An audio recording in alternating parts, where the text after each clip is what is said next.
কোথা থেকে আপনি শুরু করতে চান?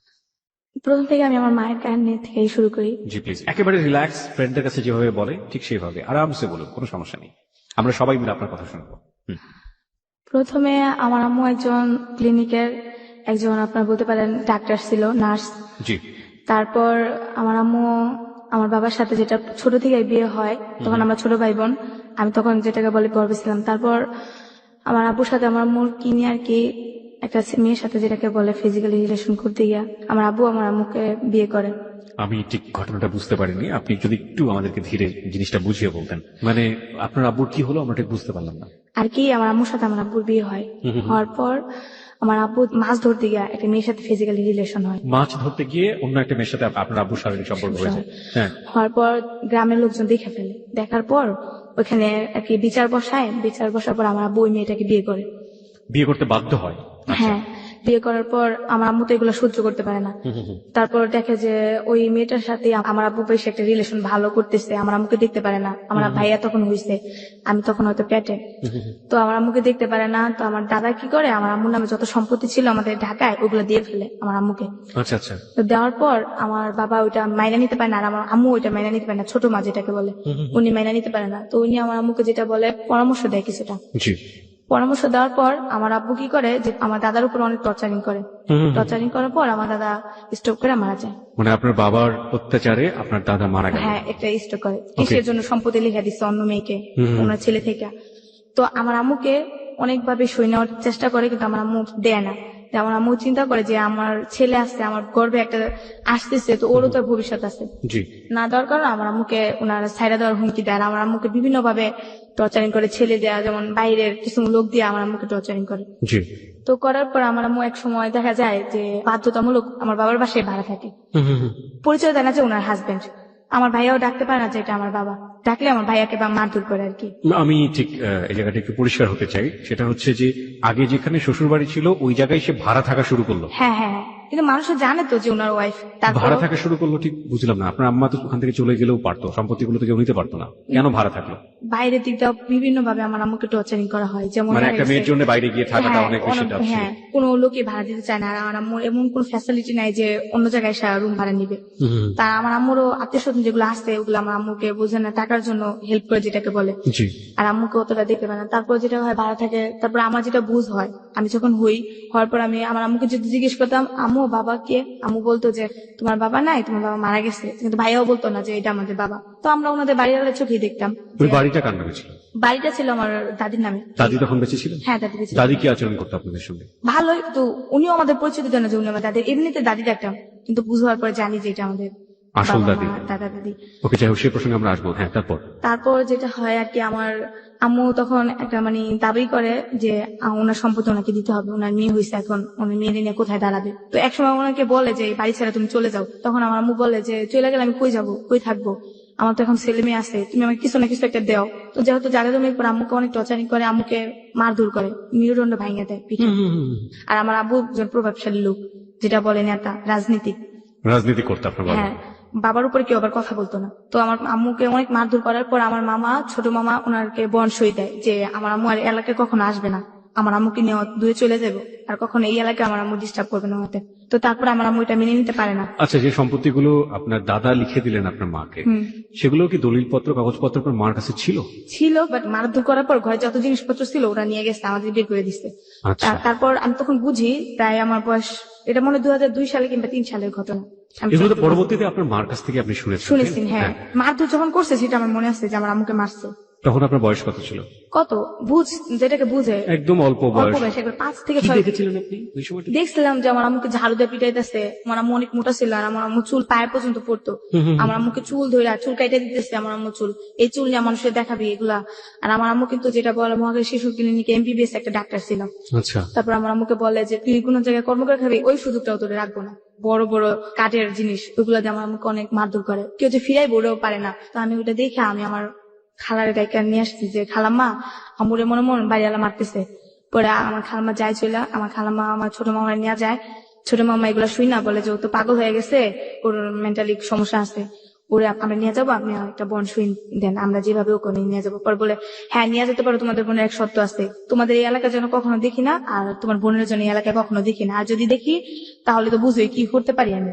তারপর ওরা কি করে যে বোন সুই দিয়ে আমার আম্মুকে নিয়ে আসে, নিয়ে আসার পর ওরা আমার আম্মু কোথায় থাকবে, আমার আম্মু এগুলো মাইনে নিতে পারে না যে আমি এত কিছু করে আমি কেন সম্পত্তির অধিকার পাবো না, আমার ছেলে মেয়ে তো ওদের। তো আমার আম্মু কি করে থানার সাহায্য নেয়, থানার লোকরা আসে, তো আমার আব্বু কিছু টাকা দেয় ওনাদেরকে, আমি যেটা শুনছি আমার খালাম্মার মুখে থেকে। টাকা দেওয়ার পর চলে যায় পুলিশেরা, আর এটা নিয়ে বেশি একটা ঘাটাঘাটি করে না, বলে যে তুমি এগুলো করো না, তোমার সমস্যা করতে পারে, আমরা তোমাকে সবসময় পাহারা দিতে পারবো না, দেখা গেছে তোমার হাজবেন্ডের লোক এসে তোমাকে ডিস্টার্ব করতে পারে, তখন কি করবা। তো আমার যেটা সৎ মা উনি আমার আম্মুকে ডাইকা নিয়ে যায়, নিয়ে আমার আম্মুর সাথে ভালো কথা বলে, হ্যাঁ তোমাকে জায়গা জমি এগুলো আমি ব্যবস্থা করে দেবো, তোমার কোনো সমস্যা হবে না। তো উনি কি করে যে কিছু তাবিজ তোমার যেগুলো বলে পাগল করার মতো কিছু, ওগুলো আমার আম্মুকে খাওয়াই দেয় মাংসের সাথে। তারপর আমার আম্মুর সাথে সাথে আইসা একা একা হাত নাড়ায় নাড়ায় আন্তাজি মান্তাজি কথা বলে, আর একা একা কোরআন শরীফ পড়ে, মানে কিরকম জানি একটা হয়ে গেছে, এক ধরনের পাগলাম। পাগলামি। ছেলে মেয়েদেরকে দেখতে পায় না, কাউকে দেখতে পায় না, মানুষের সাথে কেমন খারাপ আচরণ করে, আর আমার নিয়ে ঘরে থাকে না। ওকে প্রিয় শ্রোতা, এই পার্টে আপনাদের সবার দৃষ্টি আকর্ষণ করছি আমরা রিয়েল লাইফের একটা ছোট্ট পার্ট এরকম, যেখানে অনেক বেশি প্রশ্নবিদ্ধ হতে পারে, যুক্তি একেবারে নাও খাটতে পারে, but this is a part of life. যেমন আমরা অনেক সময় ভূতের অনেক ধরনের গল্প শুনে থাকি, যেটা কারো কারো কাছে একেবারে আজগুবি, কারো কারো কাছে কোনো যৌক্তিকতাই নেই, কারো কারো কাছে বৈজ্ঞানিক ভাবে প্রমাণিত না। এই যে ঘটনাটিও বললো তাবিজ কবজের ব্যাপারটি, সেটাতে বিশ্বাস অবিশ্বাস করা একান্তই আপনার ব্যক্তিগত ব্যাপার, কিন্তু এটা জীবনের একটা অংশ। বিশ্বাস করবেন কি করবেন না সে বিষয়টি আপনার উপর আমরা ছেড়ে দিলাম, কিন্তু আমরা আমাদের জায়গা থেকে জীবনের গল্প যেহেতু প্রচার করছি, সুতরাং ও যেটা ফিল করেছে সেটা ও বলার অধিকার রাখে, সুতরাং ওটা ও বলবে। হ্যাঁ তারপর যেটা হয়, আম্মু আমার বাসায় থাকে না, তো আমার ভাইয়া তখন ধরেন 10-12 বছর, আমরা এক ভাই এক বোন। তারপর আমার আম্মু কি করে, আমাকে নিয়ে দৌড়াদৌড়ি করে, রাস্তায় দৌড়ায় যায়, অনেক দূর দূরে দৌড়ায় দৌড়ায় জায়গা, আর আমি যদি হাত ছাড়ি আমাকে হাত ছাড়ে না, আমাকে গলা টিপা ধরে, আমার বুকের উপরে দাঁড়ায় থাকে, আমাকে অনেক মারধর করে। আর আমি খালি বলতাম আম্মু তুমি এটা কি করতেছে, তুমি কি পাগলামি করতেছে নাকি, আমি এগুলো বলতাম, আমি ডরে আম্মুর কাছে যেতাম না। তারপর আম্মু আমাকে নিয়ে যেত, আম্মু আমাকে খুব লাইক করতো, মানে মানসিক ভাবে ঠিক ছিল, একটা রান্না বান্না বলেন, গোসল করেন, সব দিক দিয়ে ঠিক, কিন্তু একা একা কথা বলতো। এরকম করতে করতে আমার ভাইয়া আমাদেরকে, আমার আম্মুকে আর কেয়ার করে না, আমার ভাই আমাকে ছোট খালার কাছে চলে যায়। একটু জানতে চাই, এটা আপনার ভাইয়ের সাথে আপনার বয়সের ডিফারেন্স কত? আমি আমার ভাই 7 বছরের ছোট। ওকে, হ্যাঁ তারপর যেটা হয় যে আমার ভাইয়া গাড়ি লাইনে ডিউটি নেয় আমার মামার খালের বাসায় গিয়ে। হ্যাঁ, তো খালের বাসায় গিয়ে সে গাড়ির লাইনে ডিউটি নিল। হ্যাঁ, কি ডিউটি ছিল এটা? যে হেল্পারি করে বাসে। ওকে, তারপর আমি আমার আম্মুর কাছে থাকি, আমার আম্মুর সাথে আমি ঘোরাফেরা করি, কিন্তু আমাকে কেউ তখন আর অতটা গিয়ে করে না যে ও পাগল আমি করুক, সমস্যা কি, মেয়েটা আমাদের কাছে থাকে। কিন্তু কি আমাদের আপনার যে সৎমা ছিল তার ঘরে কি সেই সময় কোনো সন্তান ছিল? হ্যাঁ, 2 ছেলে 1 মেয়ে ওনার ঘরে এখনো বর্তমানে আছে। ওকে। তারপর যেটা হয় যে আমার আম্মু আমাকে নিয়ে যায়, রাস্তায় থাকি আমরা, থাকা জায়গা নেগা। 2004 সালের কথাটা আমার মনে আছে, তখন একটা গ্যাঞ্জাম হয়। রাস্তায় কিভাবে থাকলেন? দেখা গেছে কোনো দোকানে সাইডে আমরা প্রথমে বসে থাকতাম, আম্মু বসে থাকতো, আম্মুর কোসে যেটাকে বলে, আম্মুর কোসে আমি মাথা দিয়ে রাখতাম, আম্মু আমাকে কাপড় দিয়ে ঢেকে রাখতো, ঢেকে আমরা শুয়ে থাকতাম। আর আমার মনে আছে খুব শীতের দিন ছিল, তখন কি হইতো যে আম্মু আমাকে নিয়ে একটা দোকানের সাইডে আম্মু শুয়ে থাকতো, শাটারের ওই সাইডে আমি শুয়ে থাকতাম, আম্মু বাইরে শুয়ে থাকতো, আম্মু আমাকে জড়াই দিয়ে কাপড়ের ভিতরে পেঁচাই নিয়ে শুয়ে থাকতো, আম্মু সাইডে শুয়ে থাকতো। কিন্তু আমার ফ্যামিলিটা ওরা ভাবতো না যে মেয়েটাকে আমি রাখি বা ওরে এক ঘরে বন্দি করে রাখি, কোনো সময় করতো না, আমার ফ্যামিলির দিকে একটা কেয়ারই করতো না। তারপরে এইভাবে আমরা রাস্তায় থাকতাম, আমার ভাই দেখলে আমাদের সাথে দেখা করতো না, কথা বলতো না। আমার আম্মু আমার ভাইয়াকে খুব লাইক করে, ভাই কি বলবো, এতটাই লাইক করে যে আমার থেকে আমার ভাইয়ের খুব লাইক করে। আমার ভাইয়ের কিছু হইলে আমার মনে হয় আম্মু খুব টেনশন করে, আম্মু বলে যে তোর ভাইয়ের দেখে আসি এটা। তো আমরা রাস্তায় ঘুরতে ঘুরতে একদিন দুপুরবেলা বনানি আইসা ফুটপাতে চা বেছে, চা খাই আমার আম্মু আর আমি। তো আমার ভাইয়াকে দেখি যে বাসের ভিতরে যে ডাক দেওয়ার লোক নেয় না, তো আমার ভাইয়া ডাক দেওয়ার লোক নিতেছে, আমার ভাইয়ের আমি দেখে জাহিদ ভাই করে ডাক দিই, তো ডাক দেওয়ার পরে ভাইয়া দাঁড়ায় দেখা, ও আর কথা কয় না। আপনার ভাইয়ের নাম ছিল জাহিদ? জাহিদ, হ্যাঁ। তো দেখে আমার বলতেছে তোরা এনে, পরে আমি ভাইয়া মায়ের দেখতে চাইছি, তোমার মায়ের কাছে দাও। মার কাছে গিয়ে আমার এখন সময় নাই, 16 টাকা দেয় আমার আম্মুরে। 16 টাকা দেওয়ার পর বলে আমি জায়গা, আম্মু আবার ডাক দেয় অনেক, যাই একটু কথা শুনে দেয়, বাবা তোর চেহারা একটু দেখবো, কিন্তু ভাইয়া আর আম্মুর সাথে কথা বলে না, ভাইয়া চলে যায়। পরের দিন আমি আর আম্মু টুঙ্গিতে আমাদের খালার বাসায় যাই, যাওয়ার পরে আমি ভাইয়ের জন্য দাঁড়ায় থাকতাম, আমরা বলে ভাই কখন আসবা, আসলে কিছু টাকা দিবে, আমরা ওই টাকা দিয়ে খাওয়া দাওয়া করবো। তো ভাইয়া আসলো, আসার পরে তো আমি আমার ভাই বলতেছে ভাইয়া আপনার সাথে মায়ের দেখা করতে চাই, মার সাথে একটু কথা কইবেন, ডাকবে। পরে মায়ের আসতে, বাপ কেমন আছো, একটু জড়াই ধরলে না, এই তুমি আমার জড়াই ধরবে না, কেন জড়াই ধরতেছো, এই তোমার শরীর কি অবস্থা, একটু নোংরামি অভ্যাস, কেমন জড়াই ধরতে, তুমি আমার রাস্তা দিতে ডাক দিবা না, তোমার মতো ফকির লোকের রাস্তা দিতে কথা বলে আমার সময় মান সময় চলে যায় না। আমার ভাই আমার মার এগুলো কইতো, তো মায়ের কষ্ট নিতাম না মনে, আমি কষ্ট নিতাম, আমি মনে করতাম যে ভাই এরকম বড় লোক দেখে আম্মুর এরকম করে, আর আমার সাথে ভাই কথা কইতো না, রাস্তাঘাটে দেখলে একটা সামনে বোন বলে ওদের করতো, ওরকম করতো না। আমার খালতো বোনের মেয়ে 2টা ছিল, ওদের তো অনেক লাইক করতো আমার ভাইয়া, ওদের পড়ালেখা সবকিছু চালাইতো আমার ভাইয়া, বই টই যা বলেন খাতা বলেন সবকিছু চালাইতো, কিন্তু আমাকে কোনোদিন 2-4 টাকা দিত না। আর আমি চাইতাম না, আমি খুব ভয় পেতাম ভাইয়ারে। তারপর যেটা হয়, আমার খালার বকাবকি করে, তুই আমার ছেলেটা নষ্ট বানাইছিস, আমার ছেলেটা আমার দেখতে পারে না, আমার ছেলে কি করছিস তোরা, আমার ছেলে আমাকে দেখতে পারে নাকি। এরা বলছে দেখে না, আমার খালা তর্কাতর্কি করে, আমার আম্মু তর্কাতর্কি করে। তারপর আমার ভাই আমার আম্মুকে কোমরে বেল দিয়ে মারতে যায়, তো আমি আমার ভাইয়ের দড়ি দেখে, ভাই মারে না মারে আমাকে মারে, অনেকগুলো থাপ্পড় মানে অনেকগুলো ঘুষি মারে। আর কখনো এদিকে যদি দেখি তাহলে ঠ্যাং ভেঙে দিমু, তোর মারে না কখনো হবে না, এই মুখ তোরা কখনো দেখাবি না। মা বলে ডাকতো না ওনাকে? আর না, কখনই আমার মারে মা বলে ডাকতো না। আমার মা ভিক্ষা করতো দেখে অবহেলা করতো। ও মানে ওই সময় তুমি ভিক্ষা করতেন? হ্যাঁ, আমরা তো খাইতে পারতাম না, তো আমার আম্মু আর আমি চাই খেতাম, আমি চাইতাম, আম্মু তারা থাকতো। আপনার তখন বয়সটা কত, আপনার যদি মনে থাকে, মানে যে সময়টা আপনি লোকজনের কাছে চাইতেন, আপনার মা কি করতেন? বয়স কত সঠিক আমি বলতে পারি না, তখন 2005 সালের ঘটনাটা। 2005 সালের ঘটনা, তার মানে খুব বেশি দূরে তো না। হ্যাঁ, আপনার যদি এখন 18 বছর হয়ে থাকে তাহলে 2005 সালে তো বুঝতে পারছেন প্রিয় শ্রোতা, ও মোটামুটি বড়ই ছিল সেই সময়টা, হ্যাঁ। বছর দশকের মতো বয়স। ওকে, হ্যাঁ, তারপর? তারপর ভিক্ষা করতে গেলে সময় বাসা বাড়িতে যদি চাইতে যেতাম, তখন ওনারা বলতো কাজ করে খাইতে পারো না, ভিক্ষা করো কেন, তোমার আম্মুর দেখতে সুস্থ সবলে মনে হয়, কিন্তু আম্মু হাঁটতে পারতো না, অনেক কষ্ট করে হাঁটতো। এমবিবিএস ডক্টর, সে ভিক্ষা করছে? বিশ্বাস যদি অনেক জায়গায় আম্মু আমাকে নিয়ে গেছে হেল্প করার জন্য, ওনার অনেক পরিচিত লোক ছিল। দেখা গেছে যে আপনার মতিঝিল টিএনটি কলোনি আছে না, ফকিরপুর, হ্যাঁ, হ্যাঁ। ওইখানে একটা আমার মামা ছিল। তো আমার মামা একটা সরকারি জব করে, তো উনি ওই কোয়ার্টার পাইছে। আমার আম্মু কিন্তু তখনও ব্রেন ভালো, আম্মু আমাকে নিয়ে যায়, নিয়ে যাওয়ার পর তো ওইখানে কলোনিতে আমাদের ঢুকায়। ঢোকার পর আমার মামি যেটা, উনি আমাদের এই অবস্থা দেখা উনি আমাদেরকে ঘরে নেন।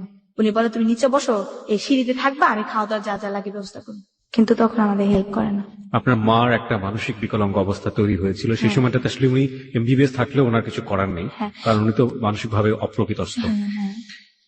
প্রিয় শ্রোতা, আপনাদের সবার দৃষ্টি আকর্ষণ করছি, আজকে মণি আছে আমাদের সঙ্গে। মণি তার জীবনের গল্প নিয়ে এসছে এখানে, এবং মনির জীবনের গল্প কোথায় গিয়ে দাঁড়াবে আমরা কেউ জানি না। আমরা শুধু বলতে চাই, প্রত্যেকটি জীবনের গল্পই আমাদের কাছে অসম্ভব রকমের মূল্যবান, এক একটি রত্ন হচ্ছে এক একটি জীবনের গল্প। আজকে 69তম পর্ব চলছে প্রিয় শ্রোতা, এবং আপনাদের সবাইকে আমি রিকোয়েস্ট করছি, মনিকে নিয়ে একটি রেডিও স্ট্যাটাস আমাদের ফেসবুকে দেওয়া আছে, ওখানে চলে আসুন, ওখানে গিয়ে মনিকে নিয়ে কমেন্টস করুন, প্রশ্ন করুন, মনিকে আমরা সেগুলো পড়ে শোনাবো, মনির কালেকশনে সেগুলো থাকবে। আমাদের ফেসবুকের ঠিকানা আবারও বলছি, www.facebook.com/hello8920।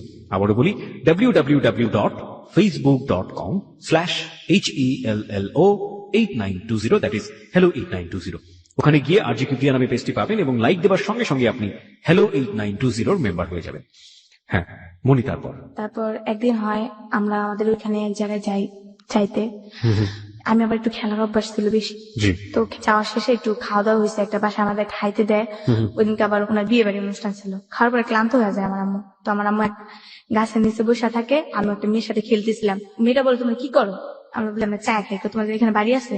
হ্যাঁ আমাদের এখানে বাড়ি আছে, আমার আম্মু ফুলের ব্যবসা করে, আমার আম্মু ফুলও বেচে খায়ও। আমি আবার একটু মিথ্যে কথা বলি, তো ওরা অনেক বড় লোক দেখতাম, তো এর জন্য এসব কথা বলতাম।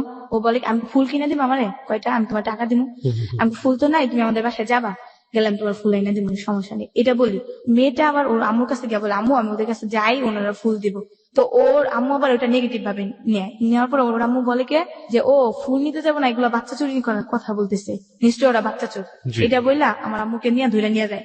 আমার আম্মুকে ধইরা আমার আম্মুকে অনেক টর্চারিং করে ভাইয়া, তোটাই টর্চারিং করে। আমার আম্মুর গায়ে হাত তুলে 2টা লাঠি দেওয়া, ওরা পিটায়। আমার আম্মু এমনি তো অসুস্থ, আরো পিটায় আমার আম্মুর। আর আমাকে বলে স্বীকার কর তোরা বাচ্চা চুরি করস, স্বীকার কর। যতই বলতেছি যে না আমার আম্মু বাচ্চা চুরি করে না, তো কেউ বিশ্বাস করে না। বলতো স্বীকার কর, তাহলে তোর আম্মুরে মারবো না। তারপর আমি বাধ্যতামূলক স্বীকার করি, হ্যাঁ আমার আম্মু বাচ্চা চুরি করে, আমি এরকম এরকম মেয়ে নিয়ে যায়, আমার আম্মু চুরি করে, এগুলো আমি বলি। দেখতেছি যে আমার আম্মুর মারতেছে, আমার আর করার কিছু উপায় না। আম্মু আমার বলতেছে মিথ্যা কথা বলতেছে না, সত্য কথা বলো, ওনারা আমার কি মারধর করবো। তারপরে ওরা আমার আম্মুকে মারধর করে, বলে যে ও বাচ্চা মানুষ বলছে এটাই সত্য। তারপর উত্তরা থানাতে কয়েকজন পুলিশ আসে, আসার পর আমার আম্মুকে আর আমাকে ধরে নিয়ে আসে। একদিন থানায় থাকি, সকালবেলা যাই, বিকেলবেলা আমাদেরকে মিরপুর যেটা বলে ফকিরখানা, ওইখানে ট্রান্সফার করা হয়। তখন কিন্তু আমার আম্মুকে গায়ে তুলে না, আম্মুকে বলে তুমি কেন বললা যে আমরা বাচ্চা চুরি, মা তোমার তো মারতেছে, আমি তো সহ্য করতে পারতেছি না। তো আম্মু আর আমাকে কিছু বলে, তো ওইখানে আবার পড়ালেখার সুযোগ আছে ভাইয়া। তো প্রথমে আমাকে একটা পড়ার যেখানে এখানে ভর্তি করে দেয় একটা রেশমা আপা, ওনার কথা না বললেই হয় না, উনি আমাকে পড়াশোনার দিকটা অনেকটা হেল্প করে ওই সময় ফকিরখানাতে। হ্যাঁ, তো ওইখানে আমাকে পড়াশোনা করতে প্রথমে আমাকে আট করালো কিছু। তো আট করার পরে প্রথমে ওইখানে আমি ফার্স্ট হয়ে যাই, ওইখানে থাকি প্রায় 2 মাসের মতো। আচ্ছা, ফার্স্ট হওয়ার পরে ওনারা আমাকে চিন্তা করলো যে আমাদের পুবাইল একটা ফকিরখানা আছে, ওইখানে ট্রান্সফার করে দিবে আমার মা মেয়ে দুজনে। তো এখানে আমাদের ট্রান্সফার করে দেয়, দেওয়ার পর ওইখানেও একটা স্কুল আছে মেয়েদের জন্য, ওইখানে স্কুলে আমি ভর্তি হই। হওয়ার পর প্রথমে ওয়ানে পড়ি, ওয়ানে আমার প্রথমে পরীক্ষা দেওয়ার পরে আমার রোল করে ভালো পড়াশোনা করতেছে। ওইটা আবার একটা যেটাকে বলে হেড অফিসার, উনি আবার ছিল হিন্দু। তো জি। উনার মেয়েটাই নাকি দেখতে বলে আমার মতো ছিল, তো মেয়েটা নাকি বলে মারা গেছে। তো আমাকে খুব লাইক করতো আচ্ছা, সবার থেকে, মানে ওইখানে নাহলে 9-10 হাজার লোক ছিল। ভিক্ষুক। হ্যাঁ, মানে ওখানকার একটা আমল ছিল যেটা ভিক্ষুক ধরে ধরে নিয়ে নেওয়া, মানুষের ভালো করার জন্য ইয়ে করতো। যে বাইরে থেকে খেলোয়াড় নাকি আসবে, তখন ভিক্ষুক ধরে নিয়ে যেত, ওকে। ওরকম করতো। তো ধরে না, আমি আবার পড়াশোনা ভালো করতাম। তো ওইখানে যেটা হয়, একদিন বৃহস্পতিবার দিন একটা মিটিং হয়। হওয়ার পর প্রশ্ন করে মেয়েদের যে মেয়েদের সবচেয়ে পর্দাশীল কি, কি জন্য মেয়েরা পর্দাশীল করে, যে উত্তরটা দিতে পারবা তার জন্য সারপ্রাইজ আছে। তখন প্রথমে বললাম যে মেয়েদের সবচেয়ে পর্দাশীল হচ্ছে মেয়েদের মাথায় কাপড় দেওয়া, আর একটা ছেলের সামনে যাওয়া না, যে একটা নিজের একটা যেটা ওয়েট, মাথায় কাপড় দেওয়া, চলাফেরা সবসময় ভদ্রভাবে নম্রভাবে থাকা। তো এই কথাটা বলার পর স্যার এটা গুরুত্ব সহকারে নেই। তখন আমাকে একটা পুরস্কার দেয়, যেটা সাবান। প্রতি ফার্স্ট আমার পুরস্কার সাবান, একটা সাবান পাই বিদেশি। তো সবাই আমাকে, মানে ওই হুমটার ভিতরে নাম হয়ে যায়, মনি পুরস্কার পাইছে, খুব খুশি লাগছিল। ওকে। তারপর ওইখানে আবার 16 ডিসেম্বর দিন খেলা হইতো, সবগুলা খেলায় নাম দিই। তো আমি বিস্কুট খেলাতে প্রথম হই, ছবি আর্ট করাতেও প্রথম হই, আচ্ছা, আবৃত্তি পাঠ করাতে আমি সেকেন্ড হই, তারপর আপনার গান করাতে সেকেন্ড হই। আচ্ছা। 4টা পুরস্কার একসাথে আনি, আমার পুরা ইয়েটাই একবারে নাম হয়ে যায়, মনি পুরস্কার পেয়েছে। তার মানে আপনার বোঝা যাচ্ছে যে আপনার শৈশবটা প্রচন্ড রকম ভাবে ভালো কাটার একটা জায়গায় আপনি চলে গেলেন। হ্যাঁ, কিন্তু ওইখানে ভালোই, তো ওনারা আমাকে দিতে চাচ্ছিল না, তখন আমি চিঠি উঠে যাই। আচ্ছা। তো উঠানোর পর এর ভিতরে আমার একটা অসুখ হয়ে যায়, ওই ঘুমের ভিতরে। ওইখান থেকে কিন্তু বের হওয়া যায় না, এর ভিতরে সবকিছু, ওখান থেকে বের হতে বের দেয় না। হতেই দেয় না। ওইখানে আবার হাতের কাজ চলে, শাড়ি, বিভিন্ন ডিজাইন, ফতুয়ার কাজ, এগুলো চলে। আমি আবার ফতুয়ার কাজ করতাম। ওইখান থেকে আপনাদেরকে এগুলো করে নেওয়া হতো। হ্যাঁ, করে বিনিময়ে নিয়ে আপনাদেরকে কি দিত? খাবার। টাকা দিত না, টাকা খাবার দিত? তো আছেই, টাকা দিত। তো আবার বাজার ওইখানে করতে হলে আপনি কোথায় যেতেন? আমরা বাজার করবো, ওইখানে একসাথে রান্না করে সবাই সিরিয়াল ভাবে দিত। আচ্ছা, টাকাগুলো কি করতেন আপনার? আর আমরা যে টাকা, ওই টাকা হাতে রেখে দিতাম। তারপর দেখা যাচ্ছে একটা দোকান আছে আপনার, ওখান থেকে কি কেউ ভালো হয়ে তাকে ছেড়ে দিত পরবর্তীতে? ভালো তো হইতেই দিত না। যেমন আপনাকে ধরে নিয়ে গেছে, হুম। তো আপনার একজন আত্মীয় স্বজনের মাধ্যমে আপনাকে আসতে হবে ওইখান থেকে। হুম। ওইখান থেকে আপনার হেড অফিসে যাইতে হবে, তেজগাঁ থেকে আপনার বন সই কইরা ওইখান থেকে থানায় নিয়ে আসতে হবে আত্মীয় স্বজনের মাধ্যমে।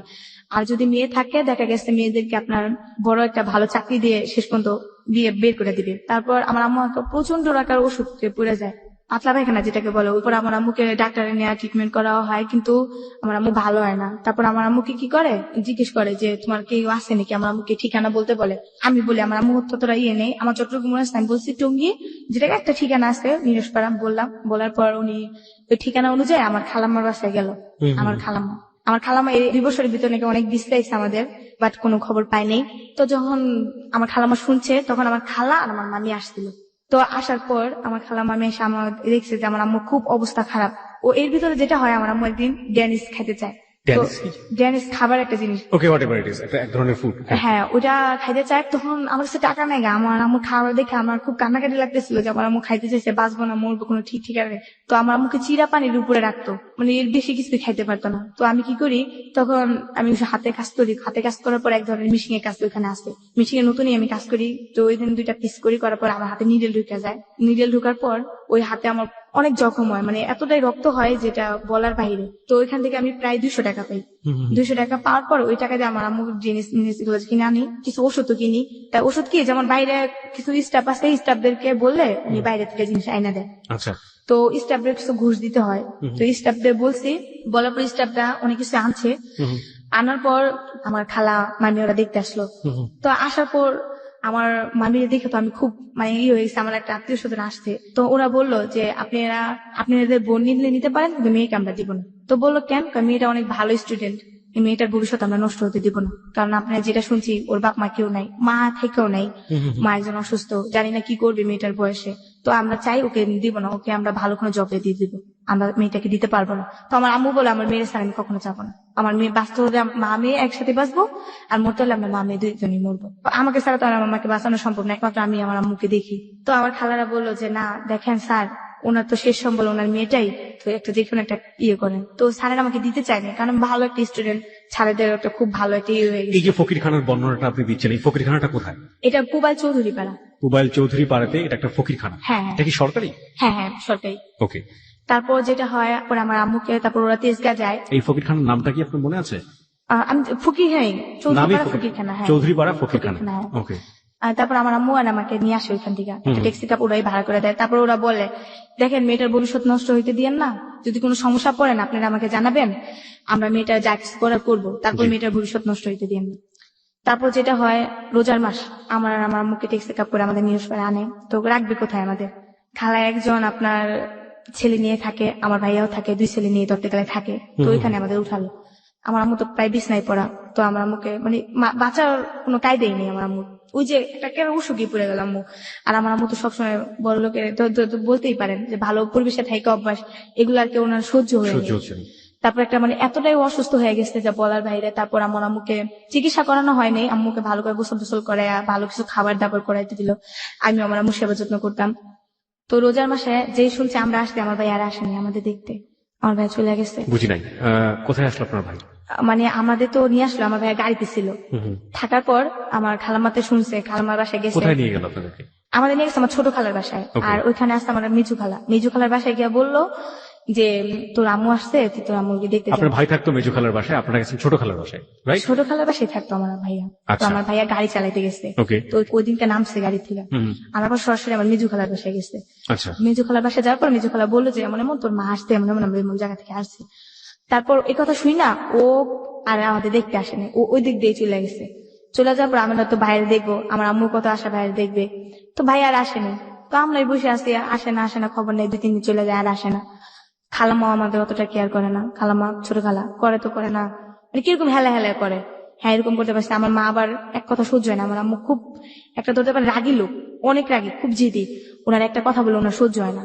তো ওনার কথা যে সারা জীবন কামাই করে তোদের খাওয়াইছে, এই বিপদে শুনতে যদি আমার না দেখেছো আমি কোথায় যাবো? তারপর আমার আম্মুকে অতটা ইয়ে করে না। তো আমার আম্মু কি করে, ঝগড়া করে ওদের সাথে, সুস্থ হয়ে যায়। সুস্থ হওয়ার পর বের হয়ে আসে। তারপর আবার আমরা এই যে রাস্তায় থাকা শুরু হয়ে যায়। রাস্তায় থাকি, আম্মুর সাথে বিক্রি করি, এখানে ওখানে থাকি। আপনাদেরকে কি তাহলে ওই ফকিরখানা থেকে বেরই করে দিল? হ্যাঁ। আপনাদেরকে এক পর্যায়ে ফকিরখানা থেকে বের করতে চাচ্ছিল না, হুম। আবার আম্মার অসুখের কারণে আপনাকে শেষ পর্যন্ত আপনাদেরকে দিয়ে দিল। খালার বাসায় দিয়ে আসলো। আচ্ছা, তো তারপরে আপনার যেটা হলো যে ওইখানে আপনার আম্মু ঝগড়া করলো, ঝগড়া করার পরে হলো না, ওখানেও এক ধরনের টানাপোড়েনের লাইফ, এবং শেষ পর্যন্ত আবার সেই ভিক্ষার জীবনে ফিরে হ্যাঁ গেলেন। হ্যাঁ। হ্যাঁ। তারপর যখন ভিক্ষা করতাম, যেটা হয় আম্মু ভিক্ষা করতো, আমার খুব শরম লাগতো। টঙ্গী বাজার, আমরা নিচে থাকি। তবে যেসব লোকরা দেখছে ওদের সাথে ইচ্ছে করলে আপনি ফোনে যোগাযোগ করতে পারেন, সমস্যা নেই। তারপর আম্মু থাকতো, আম্মুর সাথে চাইতাম। তো আবার রাত হলে, দিন হলে আম্মু চাইতো, আম্মুর সাথে চাইতাম। আম্মু ঘুমাইতো দিনে। কিভাবে চাইতেন আপনারা? কিভাবে চাইতাম যে কিছু সাহায্য করবেন। আম্মু আবার আমাকে শিখাই দিত এইভাবে, আমাদের কিছু সাহায্য করবেন। তো উনি বলতো কি সাহায্য করবো? হ্যাঁ আমরা অভাবে পড়ে আসছি, এরকম এরকম। এক ধরনের মিথ্যা কথা তো অনেক সময় ভিক্ষা করতে গিয়ে হ্যাঁ। বলতে হয়। আমার আম্মু আবার মিথ্যা কথা বলতো না, অনেকে আছে না যে জিজ্ঞেস করতো। তো এক পদে আমাদের টঙ্গীর মেয়র আজমতুল্লাহ, উনি একদিনকে আমাদেরকে ভিক্ষা দেখে আমার আম্মুকে চিনে ফেলে। আম্মুকে দেখা সিকিউরিটি দিয়ে ঢাকায় নিয়ে যায়। আম্মুকে দেখা বলে তুমি এই জায়গায় কেমনে আসলা, এভাবে কেন, এরকম কেন তুমি? তো উনি দেখে আম্মু এগুলা বলে। আম্মু আবার এক পর্যায়ে তুই তুই করে বলে, দেখতেছিস না তোদের কারণে আমাদের এখানে, মানে আম্মু এক পর্যায়ে ওদের কেমন জানি, আমি চিন্তা করতেছি একটা মেয়র যেটাকে বলে চেয়ারম্যান, উনি আম্মুর সাথে এইভাবে কথা বলতেছে, আম্মু এইভাবে কথা বলতেছে, এটা অবাকের বিষয় না? তারপর দেখলাম একসময় আম্মুকে বলার পর আম্মুকে বলে হ্যাঁ তোদেরকে আমি হেল্প করবো, কিছু টাকা দেবো। তখন আমাদের কি করে 500 টাকা দেয়। তারপর বলে অমুক দিন আসবি, তোদেরকে আমি একটা রুম নিয়ে দেবো, তোদেরকে হেল্প করবো। তারপর যেটা হয়, একদিন বৃষ্টির সময়, খুব বৃষ্টি, মানে এতটাই বৃষ্টি, আমি আর আম্মু বসে থাকি। বৃষ্টির সময় রাতে থাকতেন কই আপনারা যখন ভিক্ষাটা করতেন? সারাদিন আমরা জায়গায় জায়গায় গিয়ে বিক্রি করতাম, উত্তরা, নিউজপাড়া, টঙ্গী, এগুলাতে বিক্রি করতাম। বেশিরভাগই উত্তরা যেতাম, কারণ উত্তরা আমি না টঙ্গীতে করতাম না, কারণ আমার কিছু বান্ধবী ছিল যেটা নিউজপাড়া। আমার আম্মুর সাথে চাইতে সময় আমার খালামার বাসায় যখন যাইতাম না, তখন আমার বান্ধবীগুলো আমি দেখতাম না, ওরা যখন মার্কেট করতে আসতো না, রাত্রে আমার দেখতাম আমি ভিক্ষা করতেছি না, দেখলে না ওরা আমাকে পরে শরম দিত, তুই ভিক্ষা করিস, তোদের সাথে আমি কথা বলবো না, তোদের সাথে দেখতে আমার মানে আমাকে শরম দিত এক পর্যায়ে। আমি খুব শরম পেতাম, এই জন্য আম্মুরে নিয়ে আমি দূরে দূরে যেতাম না, দূরে দূরে বিক্রি করতাম আমরা, কিন্তু কাছে করতাম না। তারপর রাত্রে শুয়ে থাকতাম আম্মুরে নিয়ে। তো এক সময় দেখা কোথায় যেত শুয়ে থাকতেন? টঙ্গী বাজার। বাজারের মধ্যে? হ্যাঁ বাজারের মধ্যে শুয়ে থাকতাম। সমস্যা হতো না কোনো? আসলে একটা যুবতী মেয়ে, যুবতীও না, একটা ছোট মেয়ে বলতে পারেন, তখন আমি সাবালিকা হইনি যেটাকে বলে। দেখা গেছে একসময় শুয়ে থাকতাম, একদিন যেটা হয়েছে, তখন আমের সিজন, তখন আমরা চাইতে গিয়ে প্রায় অনেক আম পাইছি, আমাদেরকে অনেক আম দিছে।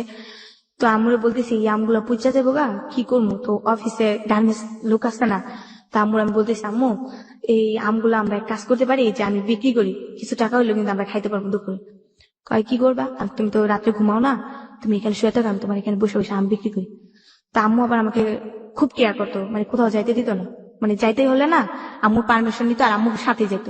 জি। বলতো যে পোলাপান ভালো, আম্মু আমাকে অনেক বুঝাইতো। আর আমার আম্মু কি করতো জানেন, আমরা যে লাইব্রেরি গুলাতে বিক্রি করতে চাইতাম না, লাইব্রেরি দোকানটা না আমার আম্মু চায় নিত, আমাকে একটা বই দিবেন, আদর্শ লিপির বই, আমাকে একটা কলম দিবেন, আমার মেয়েটাকে আমি পড়াবো।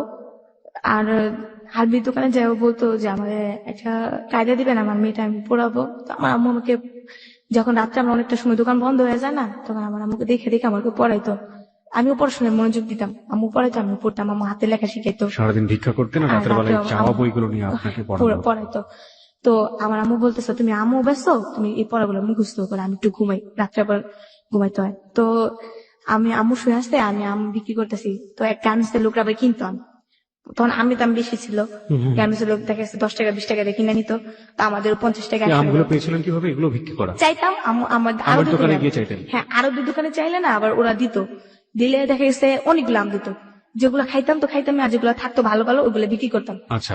বিক্রি করা তারপর যেটা হইতো যে ওরা এগুলা কিনা আমাদের প্রায় প্রতিদিন না হলেও 60 টাকা 70 টাকা এরকম হইতো।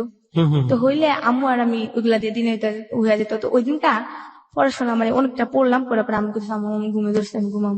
তো আম্মু আবার সজাগ হয়ে গেল, আম্মু শুয়ে রয়েছে। তো ওই দিনটা যেমন আম্মু ভিতরের দিকে শুয়ে নেই, আমি শুয়েছি বাইরের দিকে, আম্মু শুয়েছে ভিতরের দিকে, ঠিক আছে। তো ওই দিনকে একটা লোক, ওটা উনি কলা বিক্রি করে, তো ওই দিনটা আমি শুয়ে আছি, যেমন বুঝতেই পারি একটা শোয়া কিরকম, আমি সোজা হয়ে শুয়ে আছি। তো উনি আমাকে কি করে যাওয়ার সময় টাচ করে, সেটা বলে যে অনেক মানে প্রচন্ড আকারে টাচ করে। একবার করে আমি সেটা বুঝতে পারি, 2-3 বার করে আমি ফালদা ঘুমতে উঠি, তো আম্মুকে বলি, আম্মু লোকটা দেখে লোকটা চলে যায়। তো চলে যাওয়ার পর আম্মুকে বলি যে আম্মু এমন এমন সে আমাকে টাচ করছে।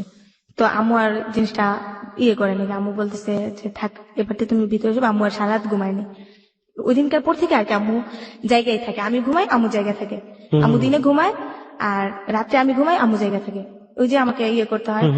তো এরকম প্রায় অনেকদিন যায়। আর আমার আম্মু একটা কি জানেন, দেখা গেছে আমরা শুয়ে থাকলে, মানে যে একটা চকিতে মানুষের যে জিনিস বিক্রি করে না, ওই জায়গায় শুয়ে থাকলে আম্মু ওইখানে কেউ বসতে দিত না, অনেক ছেলেরা আসে বসা আমাদের দেখা গেছে গায়ে টাচ করে, এগুলো আম্মু বসতে দিত না, ওই জায়গায় আম্মু বসে থাকে, অন্য কেউ বসতে দিত না, আমি আর আমার আম্মু শুয়ে থাকতাম। আমি রাত্রে ঘুমাইতাম, আম্মু উঠা যেত। আবার আম্মু কি করতো, যখন আমি ঘুমাই যেতাম না ভোরবেলা, আমি উঠা যেতাম, আম্মু আবার শুইতো, শোয়ার পর আবার এরকম করতাম। তো এরকম করতে করতে একদিন যায়, তো একদিন কি হয়, আমি নদীতে গোসল করতে যাই। তো আমরা রাত্রে কি করি, যেটা হয় আমরা তো এক কাপড় 2-3 দিন পুরা থাকতে হয়, কাপড় চোপড় পাল্টানোর মতো কোনো কাপড় চোপড় নাই আমাদের। ও এর ভিতরে একটা ঈদ আইসা পড়ে, তো আমার ঈদের ভিতরে কেউ কাপড় চোপড় দেয় না, অনেক তো আম্মু বলে যে আমার তো আর এরকম সামর্থ্য নাই তোমার কাপড় দেবো, চলো আমরা কাপড়ের দোকান থেকে কিছু চাই, আর তোমার তো ঈদটা করাইতে হইব, দেখি তোমার কোনো কাপড় চোপড় ব্যবস্থা করতে পারি। আমি আচ্ছা। পরে আমি কাঁদতেছি, আমার কাপড় চোপড় চামড়াই হয়ে গেছে, আমি কাপড় চোপড় পাই না, সবাই পরবো আমি পরবো না, আমি আমার কাপড় চোপড় দিতে হইব, তুমি বাইরের কাছে যাও গিয়ে কম আমার কাপড় চোপড় দিতে। কিন্তু কেউ আমার অতটা হেল্প করতো না। তারপর যেটা হয়, আমি মার্কেটে আমরা চাইতাম, মার্কেটে আমার থেকে ওইখান থেকে ড্রেস আপ দিত, এক সেট ড্রেস আপ দিলে, তো ড্রেস আপ কিনতে যাইতাম। ঈদের দিন আমার খুব ভালো লাগতো ঈদের দিন, কিন্তু আমাকে বকশিস কেউ দিত না, যে সালামি যেটা ওটা কেউ দিত না। আমার আম্মুকে সালাম করতাম, আম্মু তো এমনি আমাকে 20 টাকা 30 টাকা খাইতে দিত, তারপর ওই দিনকে সালাম করলে 20 টাকা 30 টাকা দিত। ওই দিনকে আম্মু আমাকে হাতে রাখতো না, ওই দিনকে আম্মু কোথাও বসে থাকতো, আমি সারাদিন ঘুরতাম আমাদের এলাকা দিয়া, যেটা নিউজপাড়া ঘুরতাম। তো ওই দিনকে কি হয়, এক রোজারি আমার খালাতো বোনেরা দুলাভাইরে সালাম করে, তো আমার দুলাভাই ওদেরকে 30 টাকা করে দেয়, 60 টাকা দেয়। তো ওরা বলে আব্বু আমি যাই। তো এই জিনিসটা দেখে ওর খুব কষ্ট হয়, যে আজকে আমার বাবা থাকলে হয়তো ওইভাবে বলতে পারতাম না। তখনও কি আপনি জানেন যে আপনার বাবা উনি? না, আমার আম্মু তখনও বললে আপনি আসলে জানেন? যে আমার বাবা নেই, তখনও বলেনি আপনাকে যে আপনার না, বাবা নাই? নাই। ওকে। আর আরেকটা জিনিস যেটা, সেটা হচ্ছে যে আপনার এলাকাতে তো সবাই মোটামুটি আপনার আত্মীয় স্বজন জানতো যে আপনারা ভিক্ষা করে হ্যাঁ খান। সবাই জানে, এলাকা সবাই জানে যে আমি সব ভিক্ষা এভরিবডি করি। জানে? হ্যাঁ সবাই Okay. জানে। তারপর যেটা হয় যে আমি এই ভিক্ষা করার ভাগ্নিগুলো আমাকে নিয়ে যায় না ঘুরতে, যে ওরা ভিক্ষা করে, ওরা দেখলে পরে আমাদের মান সম্মান নষ্ট সব হয়ে যায়। সবাই দূর দূর করে তাড়িয়ে হ্যাঁ দিত। ও আমার, এটাও কি 2005 সালেরই ঘটনা? হ্যাঁ 2005 দিক দিয়ে। 2005-এ রয়েছে আমরা এখন পর্যন্ত। ওকে, হ্যাঁ, তারপর?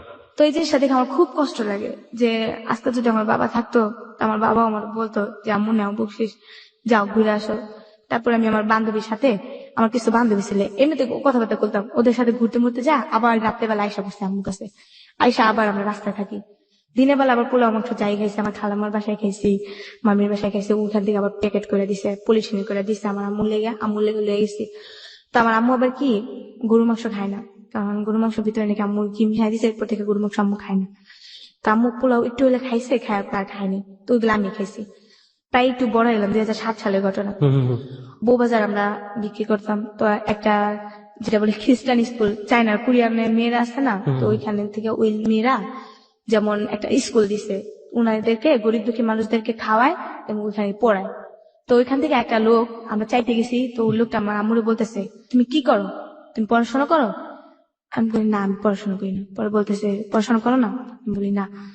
পরে আমার আম্মুকে বলতেছে, আপনি মেয়েকে পড়াশোনা করাবেন? তো আমার আম্মু বলতেছে, আমাদের গরিবের আর পড়াশোনা, খাইতেই পারি না আর পড়াশোনা। তো বলতেছে, আপনি মেয়েকে যদি পড়াশোনা করেন তবে আমি কিছু হেল্প করতে পারি। পরে বলতেছে, কি হেল্প? পরে স্কুলটার কথা বললো, স্কুলটা আমাদের এলাকার ভিতরে, নিরসপাড়া দিকে। তো আমরা বললাম হ্যাঁ। তো আমিও রাজি হলাম। আম্মু প্রথমে রাজি হয়নি, যে পড়ালেখা করলে আমার চাইবো কি, খামু কেমনি, এগুলো বললো। তো তারপর আমি বললাম না, আমি পড়বো, আমার অনেক ইচ্ছা। যখন স্কুলে মেয়েরা চায় না ভাইয়া, তখন খালি মনে হয় যে আমি যদি পড়তে পারতাম, যদি খালি একটু পড়তে পারতাম, আমিও তো একটা মানে স্কুলে ব্যাগ নিয়ে যেতাম, স্কুলের পোশাক পরতাম, এগুলো খালি মনে হইতো আর কষ্ট লাগতো। তো আমি বলছি না, আমি পড়বো।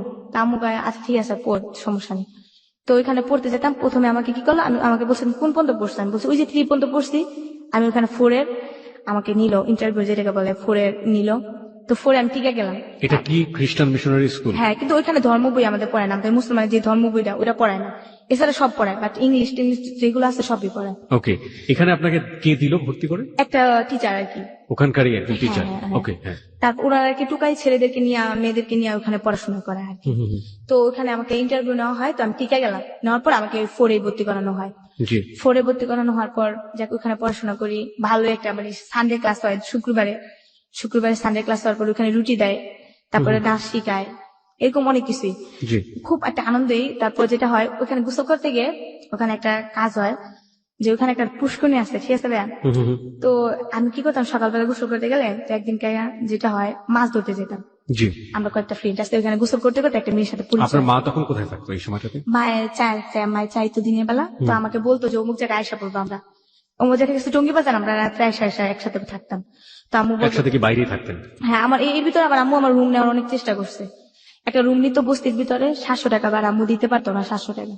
কি করতো, ওখানে 700, তখন 500-700 টাকা রুম ভাড়া ছিল, কিন্তু আম্মু দিতে পারতো না। তো তখন আম্মু কি করতো, বিক্রি করে যে চালগুলা পাইতো না, এই চালগুলো অনেকটা চাল দোকানে পিঠার দোকানে বিক্রি করতো।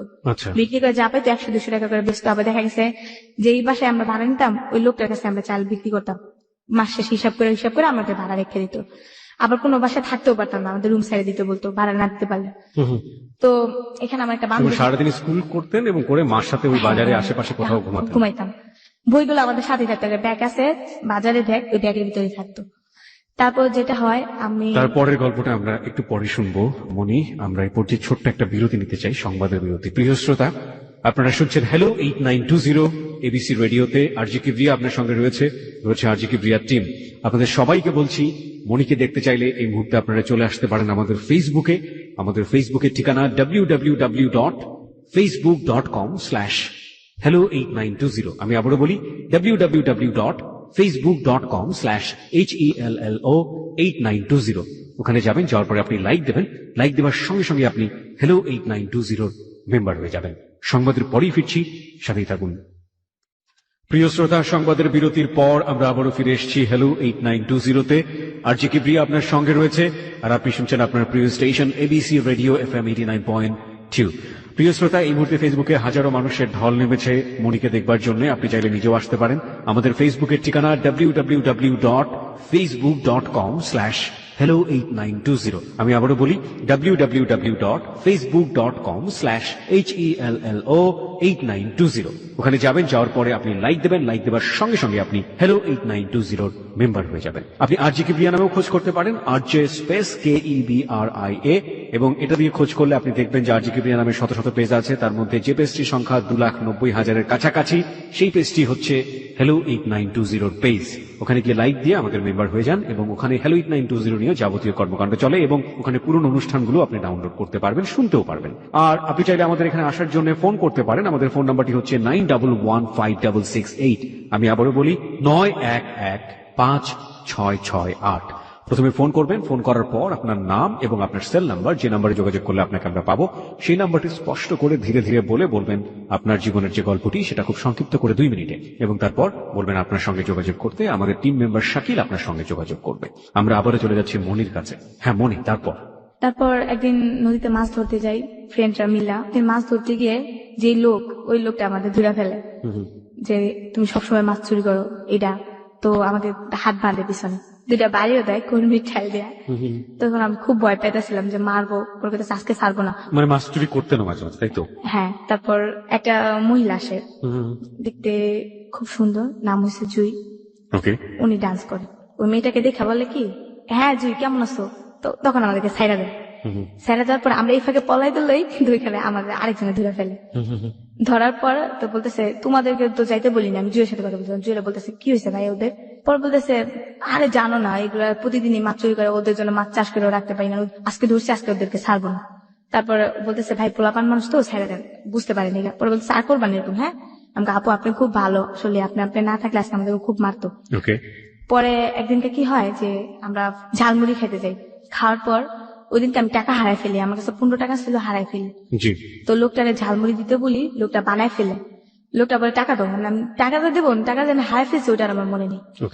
এখন তো লোকটা ঝালমুড়ি বানায় ফেলছিল না, লোকটা ছাড়বে না, বলতেছে তোমাদের জন্য ঝালমুড়ি বানাইছি, এখন তুমি কি করবা, ঝালমুড়ি নাও আর টাকা দাও। আর আমরা টাকা দিই কই থেকে? তারপর ওই মেয়েটা দেখা বলতেছে কি হয়েছে ভাই? পরে আমি বলতেছি আপু আমি না টাকা হারাই ফেলছি, এই জন্য আর কি আমাদেরকে বকতেছে। পরে ওই লোকটা বললো কয় টাকা হয়েছে? বলছে 15 টাকা। উনি বলতেছে ওদের আরো 15 টাকা ঝালমুড়ি দাও, ওটা খায় যাক, আমি টাকা দিতেছি। তো আমি বললাম আপনি আসলে আপু খুব ভালো। পরে দিল 29 টাকা। দেওয়ার পর ওনার সাথে ভালোই কথা বলতেছি, তখন উনি আমাকে ডাক দেয়। ডাক দিলে ওনার যত কিছু লাগে আমি কিনাই না দিই। উনি সিগারেট খাইতো, উনি আমাকে টাকা দিত, আমি সিগারেট আইনা দিতাম। তো উনি আবার দোতলায় থাকতো, মেয়েদের মিলাও ওনার না হলেও 7-8টা মেয়ে থাকতো। তো ওনারা থাকতে থাকতে পরে আমি বলতাম আপা আপনি কি করেন? তো উনি একদিন বললো আমি ডান্স করি। পরে আমি বলতেছি তুমি করবা? তখন আমি চিন্তা করলাম আমি তো ভিক্ষা করলে মানুষের খারাপ কয়। তো ওনারা বলছি আপা আমি আমার আম্মুর সাথে এমন এমন থাকি, আমি ভিক্ষা করি। ও বলছে তুমি তো বড় হইতাছো, মানুষের স্মরণ দিবে তোমাকে, কেন ভিক্ষা করো? তুমি একটা কর্ম করে তো খাইতে পারো, তোমার আম্মুকে তো চালাইতে পারো। তখন আমি অনেক জায়গায় জব নেওয়ার চিন্তা ভাবনা করছি, বাট আমাকে চাকরি দেয় নাই বলে একেবারে পিচ্ছি নাকি আমি। ও তখন আমার মেয়েটা বললো যে তুমি কিছু করবা? আমাকে হ্যাঁ করবো, তুমি ডান্স করতে পারো? তো আমি দেখালাম, ও বললো চলবে, সমস্যা নেই। তো আমাকে নিয়ে গেল প্রথমে ওর এক ক্লাব ক্যামেরাম্যান আলম ভাই, ওনার কাছে নিয়ে গেল। তো ওনার কাছে নিয়ে যাওয়ার পর উনি আমাকে দেখা বলতেছে ও তো একেবারে ছোট, আর কি কাজ করবে? হ্যাঁ। তখন আমার ভালো ড্রেস আপও নেই, তো ওর একটা ড্রেস আপ আমাকে নিয়ে গেছে। ও কি করবে, ও দেখবি তো বাচ্চা বাচ্চা মনে হয়। তো বলতেছে কিছু না আলম ভাই, আপনি খালি বলেন যে ও ডান্স করবে আর ও আমার অ্যাসিস্ট্যান্ট হিসাবে থাকবে। আমি তো সেটা জানি না, আমি জানি না আমি ডান্স করবো, আমি কি একটা আনন্দ ভিতরে আছি আমি ডান্স করবো।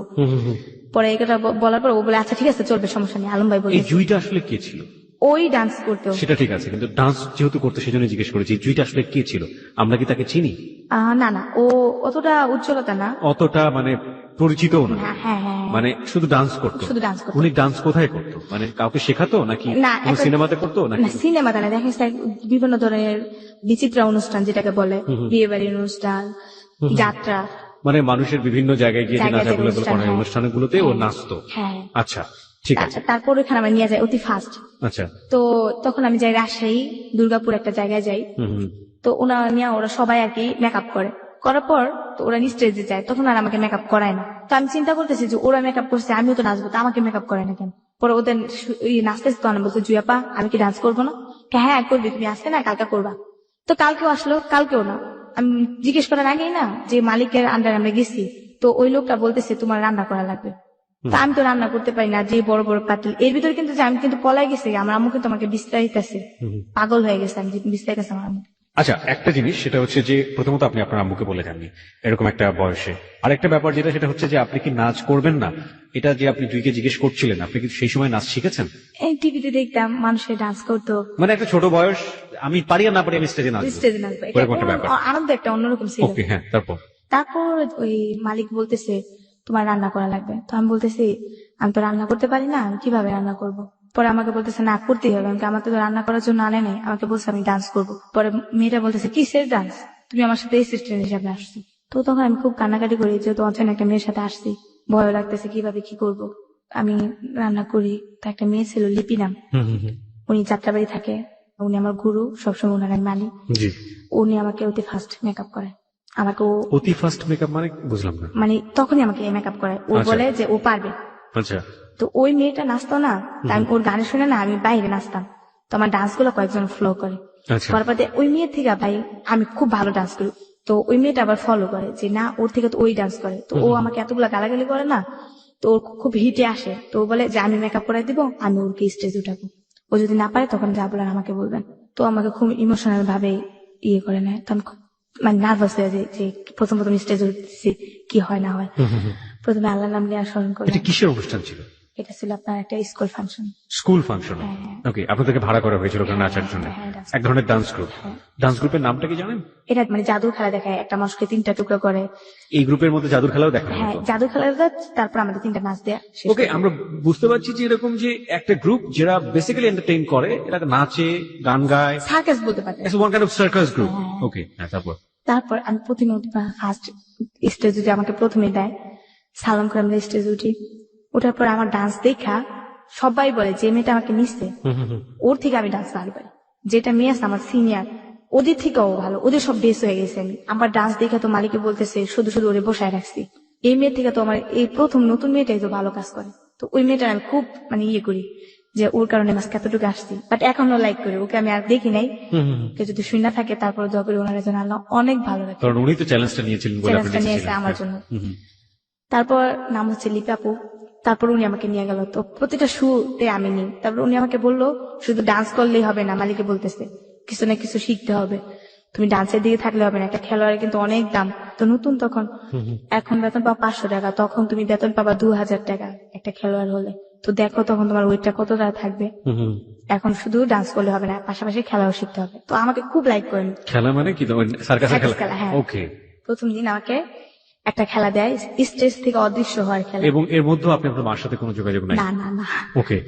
যেমন উনি কিছু ম্যাজিক করবেন, তা আমি কিন্তু ওইখানে বসে আছি, বাট দেখা যাচ্ছে যে আমি স্টেজে নাই। ওই মেয়েটাকে ওই খেলা দিচ্ছে কিন্তু মেয়েটা আমাকে পারে না। তারপর যখন আমাকে দিচ্ছে আমি একবার দেখাইছে, তারপর আমি পারছি। তো উনি আমাকে আরেকটা বড় রিক্সের খেলা দিল, যে যেহেতু ওই খেলাটা পারছে ওইটাও পারবো। প্রথম খেলাটা কি ছিল? স্টেজ থেকে অদৃশ্য হওয়া। অদৃশ্য হওয়া। আর পরের খেলাটা কি ছিল? 6 ফুট শূন্যের উপরে ভেসে থাকা একটা সন্ন্যাসীর খেলা আমাকে দিল। ওকে।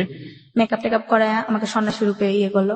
নিজে তো ভাই একটা বেসের মধ্যে ছিল, কিন্তু বাট বোঝা যেতেছে যে আমি সত্যি সত্যি 6 ফুট শূন্যের রূপে ভাইসা আসলে তো কিছুই না। ওইটাই না। প্রথম কি আমি খুব হাসা দিতাম যখন ম্যাজিকের কথা বলতো না, খুব হাসা দিতাম। মানে আচ্ছা, এখানে আমাদেরও হাসতে হবে, কারণ ব্যাপারটা হচ্ছে এরকম যে ওই যিনি জাদুঘর ছিল উনি ম্যাজিকের কথাবার্তা বলতো, লোকজনকে অনেক বেশি মানে উত্তেজিত করতো, আর আলটিমেটলি আপনি হাসতেন কারণ আপনি জানতেন যে ব্যাপারটা তো এরকম না। ওকে, তারপর চোখ মুখ টিপে পরে চোখ বন্ধ করে রাখতে হতো প্রায় 2 মিনিট। তারপর যখন বলতো চোখ খুলো তখন এরকম হাসি, এখন আমার হাসি উঠতেছে এগুলো মনে করলে। ওকে, প্রিয় শ্রোতা, ও আসলে খুবই সহজ সরল একজন মানুষ। আমার যতটুকু ওকে আমি দেখেছি, শাকিলের সাথে অনেকক্ষণ কথা বলেছে। ওকে এক ধরনের গ্রুমিং করা হয়েছে, কিভাবে ওখানে এসে কথা বলবে, কিভাবে ও গল্পগুলো এখানে প্রেজেন্ট করবে। ও ওই সময়ের পর থেকে আমি যতক্ষণ ওর সঙ্গে আছি এই মুহূর্তে, আমার ওকে এতটুকু সময় দেখে মনে হয়েছে যে এই যে জীবনে অত বড় কষ্টগুলো, ওগুলোকে ওর জীবনের একটা অংশ মনে করে নিয়েছে। সেটার জন্য ওর মানে এটা তো আমার জীবনের একটা অংশ, এভাবে ও বলে যাচ্ছে। আর আমার জায়গা থেকে বা আপনার জায়গা থেকে আমার যেটা মনে হচ্ছে যে she is a very honest girl এবং অনেক সহজ সরল একটা মানুষ। আমি সবাইকে একটু দৃষ্টি আকর্ষণ করতে চাই, মনিকে নিয়ে যদি আপনার কিছু বলার থাকে এবং আপনি যদি কোনো কমেন্টস করতে চান, প্রশ্ন করতে চান এবং ওকে দেখতে চান, তাহলে চলে আসতে পারেন আমাদের ফেসবুকে। আমাদের ফেসবুকের ঠিকানা www.facebook.com/hello8920। আমি আবারও বলি www.facebook.com/hello8920। ওখানে যাবেন, যাওয়ার পর আপনি লাইক দেবেন, লাইক দেওয়ার সঙ্গে সঙ্গে আপনি hello8920 মেম্বার হয়ে যাবেন। হ্যাঁ মনি, তারপর কি হলো জাদু? তারপর জাদুটা ভালোই খেলাধুলা পারলাম। এখন আমি আগে প্রথম নাচতাম, ওই মেয়েটাকে দেয় আগে, আমাকে দেয় 3 নম্বরে। মানে যারা ভালো পারে তারা পরে করবে। হ্যাঁ, আমি হেড ডান্সার হয়ে গেলাম। বাহ বাহ। এর ভিতরে আপনার একটা কথা বলি নাই, নদীতে গোসল করার সময় একটা ছেলে বাইরে থেকে আসে, তো আসার পর লোকটা আমাকে প্রায় ফ্লো করে আমি কিভাবে লাভ দেই নদী থেকে, কিভাবে চঞ্চলতা করি, কিভাবে দৌড়াদৌড়ি করি, প্রায় ফলো করতো যে লোকটা। তো ওই লোকটার বিষয়ে আর কি অতটা ইয়ে করতাম না, তো আমি তো ওইখানে চলে আসলাম যেটা। তারপর ভালো একটা ইয়ে করতেছি। তারপর যেটা হয়, একদিন আমরা ইয়াতে যাই আপনার রাজশাহীর দিকে মিঠাপুকুর, ওকে, একটা শুক্রহাট একটা জায়গার নাম, ওইখানে একটা সার্কাস হয়। ওখানে তখন নায়িকা আনে, ময়ূরীকে আনে, তারপর আপনার অমিত হাসানকে আনার পর ওখানে তো আমি হেড ডান্সার হিসাবে পরিচিত। তো আমার নামটাও ঘোষণা করা হয়, এমন এমন মনিটনে আসবে এরকম কিছু বলে।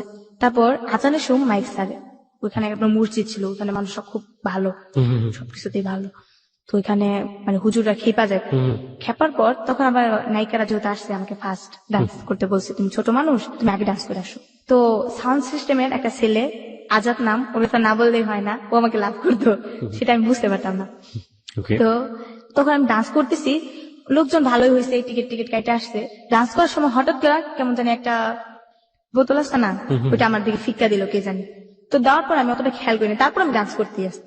সাউন্ড সিস্টেমের লোকটা আমাকে ইশারা দিয়ে বলতেছে তুমি চলে যাও চলে যাও, উপরে ভাঙচুর হইতেছে। তারপর আমি খেয়াল করিনি, আমি যাইতাছি।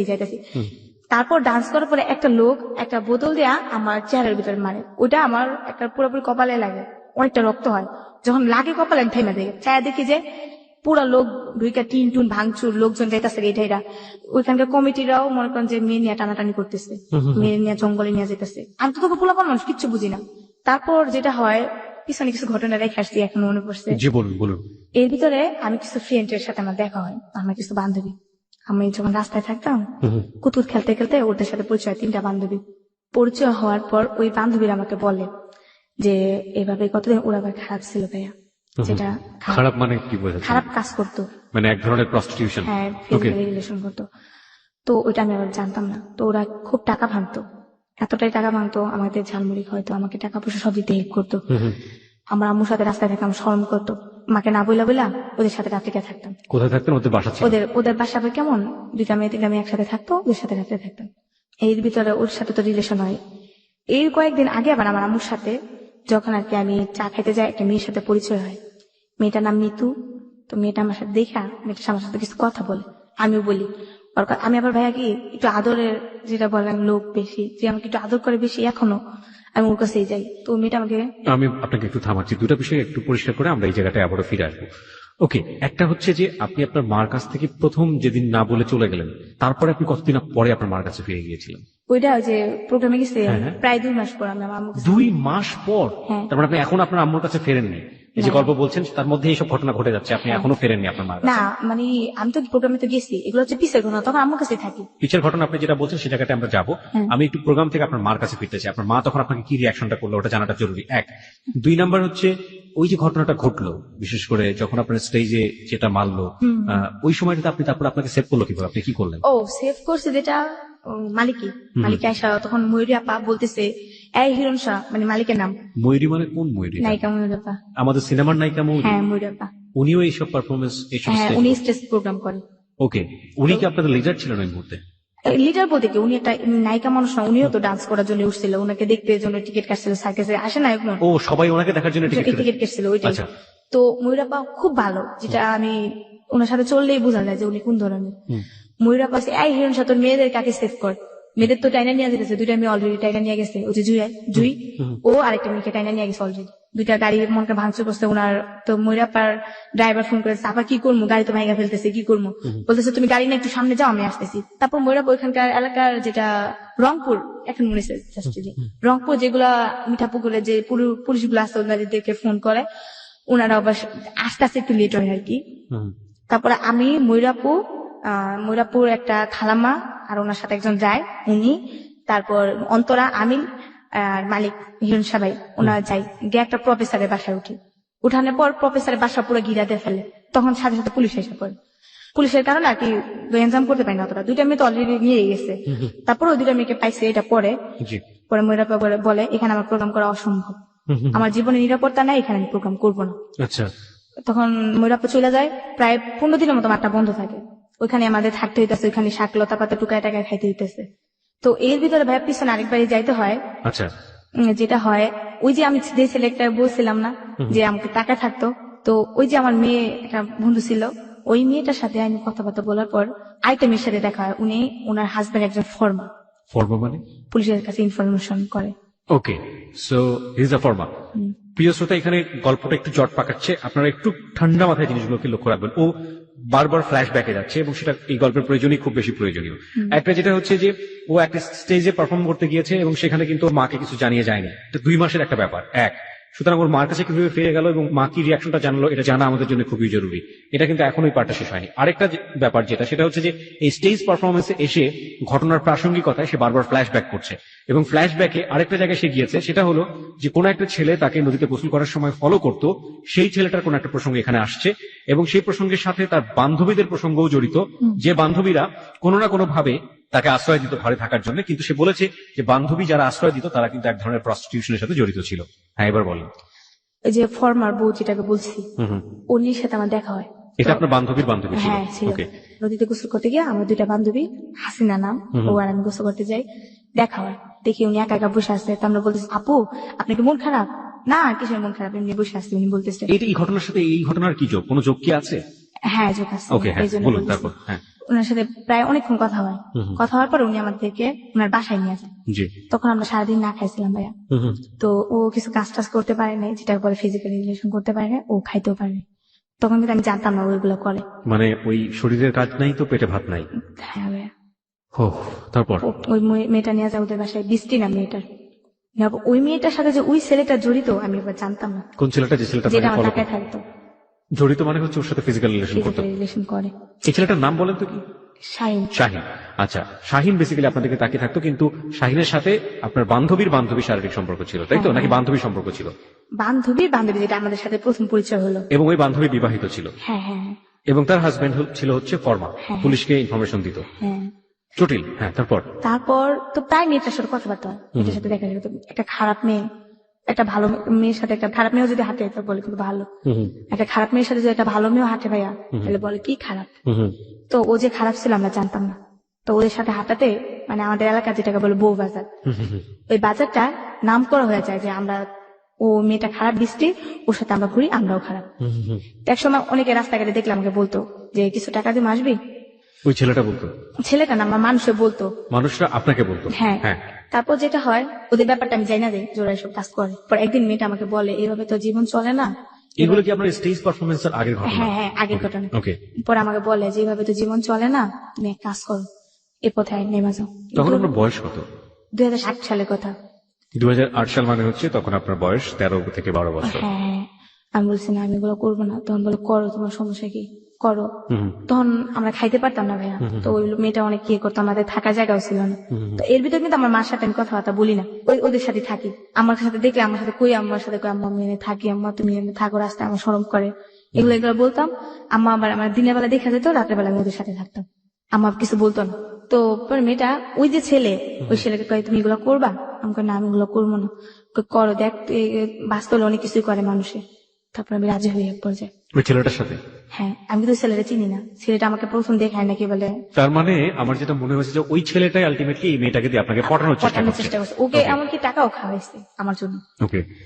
তারপর আমাকে নিয়ে যায় একটা রুমের ভিতরে, নেওয়ার পর অতি ফার্স্ট ও আর আমার ওই বান্ধবীটা যায়, আর ওই বান্ধবীটা বিস্টাপু যায়, আর এই লোকটা যায় শাইন। এগুলো আপনার মা জানতো? না, আমার মা এখনো বর্তমান জানে না। এখনো জানে না এগুলো? ওকে। তারপর মেয়েটা, ছেলেটা আমাকে বলে, তো আমাকে অনেক চেষ্টা করে, যেটা ফিজিক্যালি বলে। ওকে প্রিয় শ্রোতা, ও জাস্ট যেটা বোঝানোর চেষ্টা করছে আপনারা নিশ্চয়ই বুঝতে পারবেন। পুরো ব্যাপারটা আমরা ডিটেল জানতে চাচ্ছি না, আমাকে জাস্ট একটু নর্মালি বললেই হবে যে আসলে ঘটনাটা ওই সময়টাতে কি ছিল, এনিথিং ইম্পর্টেন্ট। তারপর আমাকে চেষ্টা করে, বাট হয় না, আমি খুব কষ্ট পাই। কারণ আপনি তখন অনেক বেশি বয়স কম এবং স্বাভাবিকভাবে। হ্যাঁ। তো উনি দেখতেছে, উনি এতটাই হয়ে গেছে যে উনি নিজেকে নিজে কন্ট্রোল করতে পারতেছে না। উনি আমাকে বলে যে দেখো আমি এখন কি করবো, আমি তো আমার দরকার। তখন আমাকে বলে, আমার ওই বিষ্টাপু বলে, দেখো বিষ্টাপু একদিন আমার মাথা হাত বুলাই দিতেছে, একদিন তো ওইগুলো করতেছে। আপনার লাইফের ফার্স্ট এইরকম রিলেশনশিপ, এবং তাও এতগুলো লোকের সামনে? 2 জন লোকের সামনে, লাইট অফ ছিল। ওকে। তারপর আমি বলি যে আমি পারবো না, আমি পারবো না। আপনাকে টাকা দেওয়ার কথা বলেছে, কনভিন্স করেছে? কি পরিমাণ টাকার কথা বলেছে আপনাকে? টাকার পরিমাণ বলছে যে আমাকে প্রায় 1000 টাকা দিবে। আপনি 1000 টাকা তো তখন জানেন বিশাল টাকা আপনার কাছে। বিশাল টাকা, হ্যাঁ। আর আমাকে থাকার জায়গা, ওই যে বিষ্টাপু থাকার জায়গা দিবে, ওদের সাথে থাকতে পারবো, খাইতে পারবো 2 বেলা। আমার চিন্তা ছিল আমি রাস্তায় থাকবো না। আমি একটু সাম আপ করতে চাই প্রিয় শ্রোতা, আমরা গল্পের যে জায়গাটায় ছিলাম, which is very very important. ও একটা সার্কাস গ্রুপের সঙ্গে যোগ দিয়েছে, তার আগে একটু ফ্ল্যাশব্যাক করছে। সার্কাস গ্রুপে কেন গেল, সার্কাস গ্রুপের সাথে ঘটনার সম্পৃক্ততা রয়েছে। সার্কাস গ্রুপে গিয়ে ও যে ঘটনাটার বর্ণনা করেছে, সেই ঘটনা এমন একটি জায়গায় দাঁড়িয়ে আছে যে কোনো একটা সন্ধ্যায় সার্কাস গ্রুপটি এক ধরনের বিশেষ মোল্লাদের দ্বারা আক্রান্ত হয়েছে, এবং সেই জায়গাটা থেকে সে ফ্ল্যাশব্যাকে তার অতীতে ফিরে এসছে। অতীতের জীবনে সে কিছু বান্ধবীর কথা বলছে, যে বান্ধবীর সাথে মিশে কোনো না কোনোভাবে সে শারীরিক সম্পর্কের জীবন বেছে নিচ্ছে এই কারণে যে সে আলটিমেটলি খেতে পারবে এবং তাদের সাথে সে থাকতে পারবে, ঘুমোতে পারবে। কারণ তার মার সাথে যদি তাকে থাকতে হয় তাহলে বাইরে থাকতে হবে, কারণ সে এখন একটু বড় হয়ে গেছে এবং সে চায় না বাইরে থাকতে। এখানে খুবই গুরুত্বপূর্ণ বিষয় যেটা, যে এই প্রস্টিটিউশন লাইফটাতে যাবার আগে তাকে খুব ভালো করে একজন ফলো করত, যে ছেলেটি আলটিমেটলি তার যে বান্ধবী ছিল সেই বান্ধবীদেরকে দিয়ে কোনো না কোনো ভাবে মনিকে রাজি করিয়েছে। প্রথম যে রাতের বর্ণনা সে দিচ্ছে, সে রাতের বর্ণনাটুকু খুবই ভয়াবহ। আমরা ডিটেল জানতে চাইবো না, আপনি শুধুমাত্র ফ্লেভারটুকু বললেই হবে যে আসলে কি ছিল। হ্যাঁ, তারপর তারপর ও আমাকে যেটা হইতে পারে না, তো আমি বলি যে ভাই আমি পারবো না, আমি খুব কষ্ট পাইতেছিলাম। অনেক দেখতে কি মানে বয়স্ক ছিল? না ভাইয়া, বয়স বেশি না, 28 বছর। 28 বছর, আর আপনি তখন 12 বছর। হ্যাঁ, তখন আবার ওর মানি ব্যাগে বাইরে থেকে আসছে প্রায় 10-20 হাজার টাকা ছিল। বাইরে থেকে আসছে মানে দেশের বাইরে থেকে আসছে? হ্যাঁ, দুবাই থেকে আসছে। হুম। ওই যে হাসিনা বলছি, ও কি করছে, ওর মানি ব্যাগ থেকে 1000 টাকা চুরি করছে। তো আমরা তাই সব করছিলাম, 20 টাকা বলছে আমাদের ঘরে টাকা দিবেন না। কেন? কারণ এটা আমি হয়নি। থাকিনি, ওকে। তো আমরা রাত্রে কই যাবো, তখন কি করলাম, আমরা মানে কি হাসিনাও? ও হাসিনাকেও বের করে দিয়েছে আপনার হ্যাঁ, সঙ্গে? আমরা দুজনে। তখন আমরা 7 দিন না খাওয়াছিলাম। তো আমাকে এক হোটেলে নিয়ে গেল। হুম। আমার বলে কি খাবি বল। আমি বলি, কি খাবো মানে, তুই এত বড় হোটেলে ঢুকছিস, তুই না টাকা দিতে পারলাম কিন্তু বাইরে তুই। তখন আমি কাঁদতেছিলাম একটু একটু, আমার মনটা খুব খারাপ ছিল। তো বলতেছে কি খাবি বল, আমরা তো সারাদিন না খাইছিলাম, কি খাবি বল। আমি বললাম, আমি খাইতে পারবো না, কিছু খাবো না। আমি, তুই টাকা পাবি কই? তুই খাস না রে ভাই, তুই অর্ডার দে, আমি তোকে বলতেছি। তো আমরা খিদার টাইমে অনেক কিছু অর্ডার দিলাম, ওদিনকে পেট ভরা খাইছি, জীবনের প্রথম খাইলাম মনে হইতেছে। তারপর খাওয়া দাওয়া করার পর আমি টাকা দেওয়ার সময় থেকে ওর কাছে 1000 টাকার নোট, এটাও চুরি করেছে? ও চুরি করছে, কিন্তু তখন ও আমাকে বলে নাই যে আমি টাকা চুরি করছি। বুঝতে পেরেছি।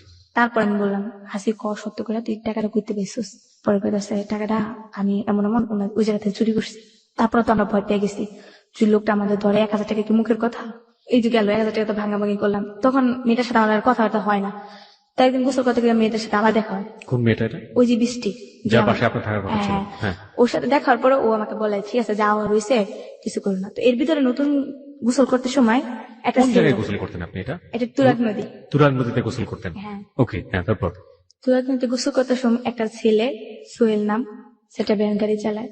তো উনি মাছ ধরতো, ওনাকে দেখতাম আমরা, জাল বাইতো, ওনার সাথে সাথে আমরা চাইতাম। আবারও আপনাকে বলি যে আপনি যে ঘটনার এখানে বিশাল বর্ণনা দিচ্ছেন, সেটার সাথে কি আপনার রংপুরের স্টেজ পারফরমেন্সের বর্ণনা আছে? হ্যাঁ আছে। ওকে, ফাইন, চলুন তারপর। তো ওনারা দেখি গোসল করে। তো একদিন আমরা বিকালে গোসল করে ভাবতেছি রোদে, আমার আবার কাপড় চোপড় ছিল না, আমরা রোদে কাপড় শুকাইতাম। তো রোদে বসে বসে ভাবতেছি কি করবো, আজকে কই থাকবো রাত্রে, কই থাকবো। তো ও কইতেছে দেখ আজকে রাত্রে কাজ করতে হবে, বাইরে থাকতে হবে। তো এরকম করতেছে। তো ওই যে সোহেল বললাম, ও জিনিসটা দেখার পর ও আমাকে বলে কি করো তোমরা? তো আমরা বলি যেমন আমরা কিছু করি না, আমরা এমনি ঘুরি ফিরে খাই। তখন কিন্তু আমি পড়াশোনা করি, ওই যে খ্রিস্টান স্কুল পড়াশোনা করি খাওয়ার জন্য। দুপুরবেলা ওরেও নিয়ে যাই, আমার বান্ধবী, যে তুই ও পর খাইতে পারবো আমরা দুপুরবেলা, ওরে ভর্তি করে দিই খাবার লোভে হওয়া। তারপর যেটা হয়, ওই ছেলেটা আমাকে বলে আমি তো ব্যাচেলার থাকি, তুমি আমার সাথে থাকবা। আমাকে আপনার সাথে আমি কিভাবে থাকবো? পরে বলে তোমাকে আমি বলবো তুমি আমার ওয়াইফ হও, আমি তোমাকে বিয়ে করছি, তুমি আমার কাছে 1 মাস থাকবা, তুমি চাকরি নিবা, 1 মাস পর তুমি আমার কাছ থেকে চলে যাবা, তোমরা 2 ফ্রেন্ড নিলা, একটা রুম নিবা, নেওয়ার পর তুমি তোমার মতো করে চুলাফিরা খাবা, আমি জাস্ট তোমার উপকার করবো। আমি বলছি আপনি গায়ে টাচ করবেন না তো? না। আমি তাহলে আপনার উপরে তো শুবেন, আমি নিচে শুবো। ঠিক আছে, আমি রাজি হয়ে যাবো কথায়। সোহেলের সাথে? হ্যাঁ। আমার ফ্রেন্ডরা, ওই যে বান্ধবী, ও খুব না করে যে দেখ ছেলেরা ভালো না, এগুলো বলে, পরে যে কিছু করবো না কোনো গ্যারান্টি আছে? হাসিনা তো এই পেশাতে আগে থেকে ছিল। হ্যাঁ, ও কিন্তু অতটা না, টুকটাক করতো, এটা যেটাকে বলে না করলে তো পেটে ভাত চলতো না। ও চায় না, ওর বাবার কাছে থেকে যায়, আমি চাই। আমি যাওয়ার পর এক প্রকার আমি ওকে হাজবেন্ডের পরিচয় দেওয়া থাকি ওর বাসায়। থাকার পর ওই যে ছেলেটা আমার প্রথমে ফিজিক্যাল রিলেশন করতে চাইছিল, ওর বাসা আর আমি যে জায়গায় যাচ্ছি বেশিটা দূরে না, কাছাকাছি। তারপর একদিন ওই ছেলেটা, আমি চাকরি নেওয়ার পর, মানে গার্মেন্টস। আচ্ছা, আপনার মা কই গেল? এই ভিতরে মা থাকে। কোথায় থাকে? মানে মা রাস্তায় থাকে। তো আপনি একটা বাসায় উঠে গেলেন, আপনার মা বাধা দিল না সেটা? আমি চিন্তা ছিলাম যে এই লোকটার সাথে থাকার পর আমি আমার মাকে নিয়ে একটা রুম নিয়ে ফেলবো। আচ্ছা, লোকটার সাথে পরিচয়। মা জানতো এটা? না, আমার মা জানতো না। আমার মা জানতো আমি খালাম্মার বাসায় থাকি। আচ্ছা। আমার চিন্তা ছিল একটাই, যে আমি গার্মেন্টসে চাকরি করবো, টাকা কিছু কামাবো, আমার ঘর নিবো, আমার আম্মুকে রাখবো, আমার আম্মু ঘরে রান্না বান্না করবো, আমি চাকরি করবো, আমি খাবো। তারপর আমি তো হাজবেন্ডের ওয়াইফ পরিচয় দিছি। তো তখন আমি চাকরি নিতে, যেমন আমি ওনার কাছে 25 তারিখে গেছি, আর 5 দিন বাকি আছে চাকরি নেওয়ার জন্য। 1 তারিখ ছাড়া তো চাকরি নেওয়া যায় না। উনি উপরে থাকে, আমি নিচে থাকি। তো শীতের দিন তো নিচে থাকা একা সম্ভব না, খুব শীত করে। তো উনি আমাকে উপরেই রাখতো, তো উনি এক সাইডে থাকতো আমি এক সাইডে, তো এমন প্রায় 2-3 দিন যায় উনি আমাকে টাচ করে না। একদিন যেটা হয়, উনি মানে কয়েকটা ছেলের সাথে ড্রিঙ্কস করে আসে, এতটাই ড্রিঙ্কস করে যা নিজেকে কন্ট্রোল করতে পারে না, তখন আমাকে ফিজিক্যালি রিলেশন করে আমার সাথে। এরপর অনেক তিন জোর চারজনকে সাথে নিয়ে নাকি শুধুমাত্র? শুধু একাই। ওকে। এতটাই জোরপূর্বক করে আমি না করে পারি না, আর চিল্লাচিল্লি করে পাশে থেকে মানুষ আসে যে তোমরা তো হাজবেন্ড ওয়াইফই বলছে। তো প্রচুর ব্লান্টিং হয়, এতটাই ব্লান্টিং হয়, আমি মানে এতটা অল্প বয়সে ছিলাম। তো পরে যখন আমার জ্ঞান ফিরছে আমি দেখি আমার পাশে 2টা ডাক্তার বসা। দুটো ডাক্তার আপনার পাশে বসা?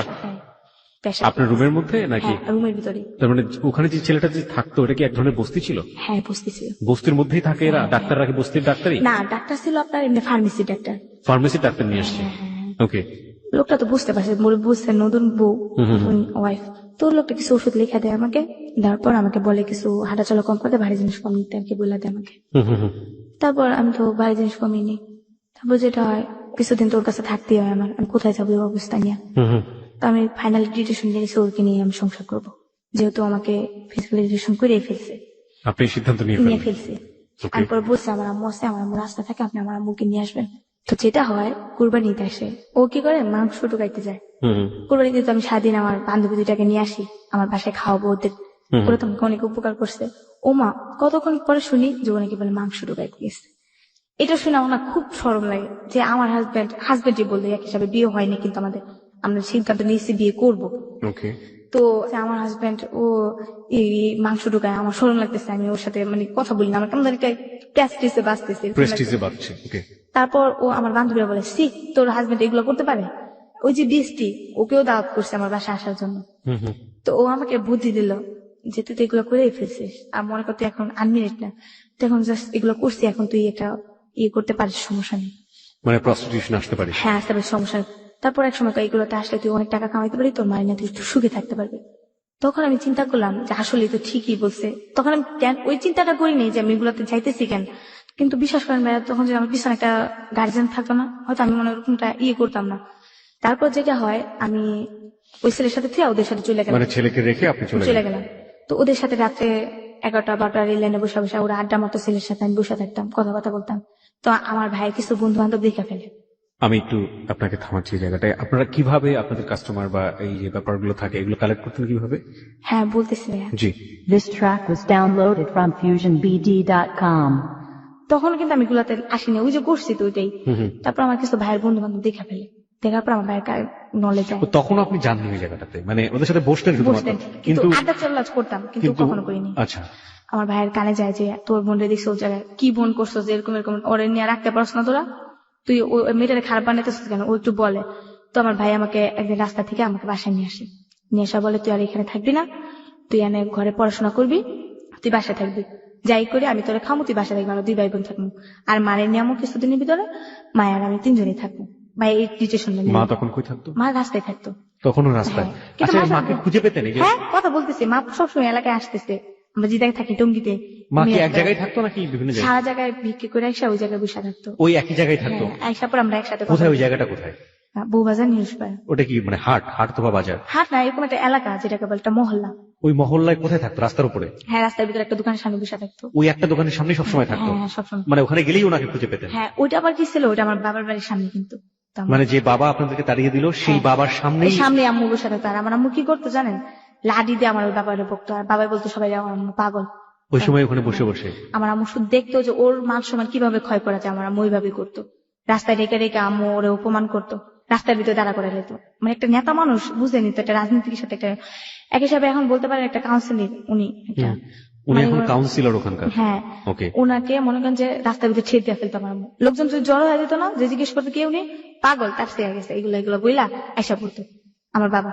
তখন আমার আম্মুকে আমি বাধা দিলাম, তুমি ওই লোকটার সাথে খেলে এমন করো কেন, অন্য মানুষ আসছে না ওর সাথে কইতে পারবি। আম্মু বলতো না, আম্মু বলতো তুই বুঝবি না মা, তুই বড় এলো তারপর বুঝবি। আমার তো বোঝা লাগতো না, এগুলো বলতাম আমি। তারপর যেটা হয়, আমার ভাইয়ের কাছে আমি যাই।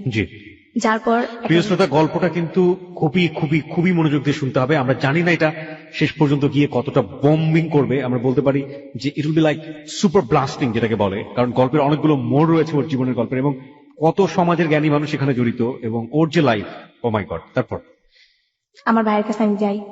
যাওয়ার পর একদিন রাত্রিবেলা একসাথে শুয়ে থেকে ভাই আমি 2জনের খাট একটা আমার ভাই আমার উপরে হাত রাখে, আমার আপন ভাই। রাখার পর আমি ভাবছিলাম যে হয়তো ঘুমের ইয়েতে হাতটা রাখছে। আমি মনে করছি হাতটা লাড়াচাড়া দিয়ে যদি জাগনা থেকে সরা ফেলবে, যদি ঘুমের টানে ওমা দেখি সাথে সাথে হাতটা সরা ফেলে, যখন আমি লাড়াচাড়া দিই ততটা ইমোশনাল ভাবে নিয়ে নি। আরেকদিন যেটা হয় ভাইয়া, আমার ভাই আমার খালতো বোনের আর কি মেয়েরা আসে, একটা ভাগ্নি আছে, এটা এখন ইন্টারে পড়ে, তখন ও মনে হয় 5-6 পড়ে। তখন ও আসে, ওকে টাকা দেয়, ওকে খাতা কিনা দেয়, ওকে জামা কাপড় কিনা দেয়, কিন্তু ভাই আমাকে কখনো 2টা টাকা দেয়নি, কখনো আমাকে বলে নাই যে বোন নিয়ে তুই 2টা টাকা নে, তুই কিছু খাইস, তোর যেটা খাইতে ইচ্ছা করে।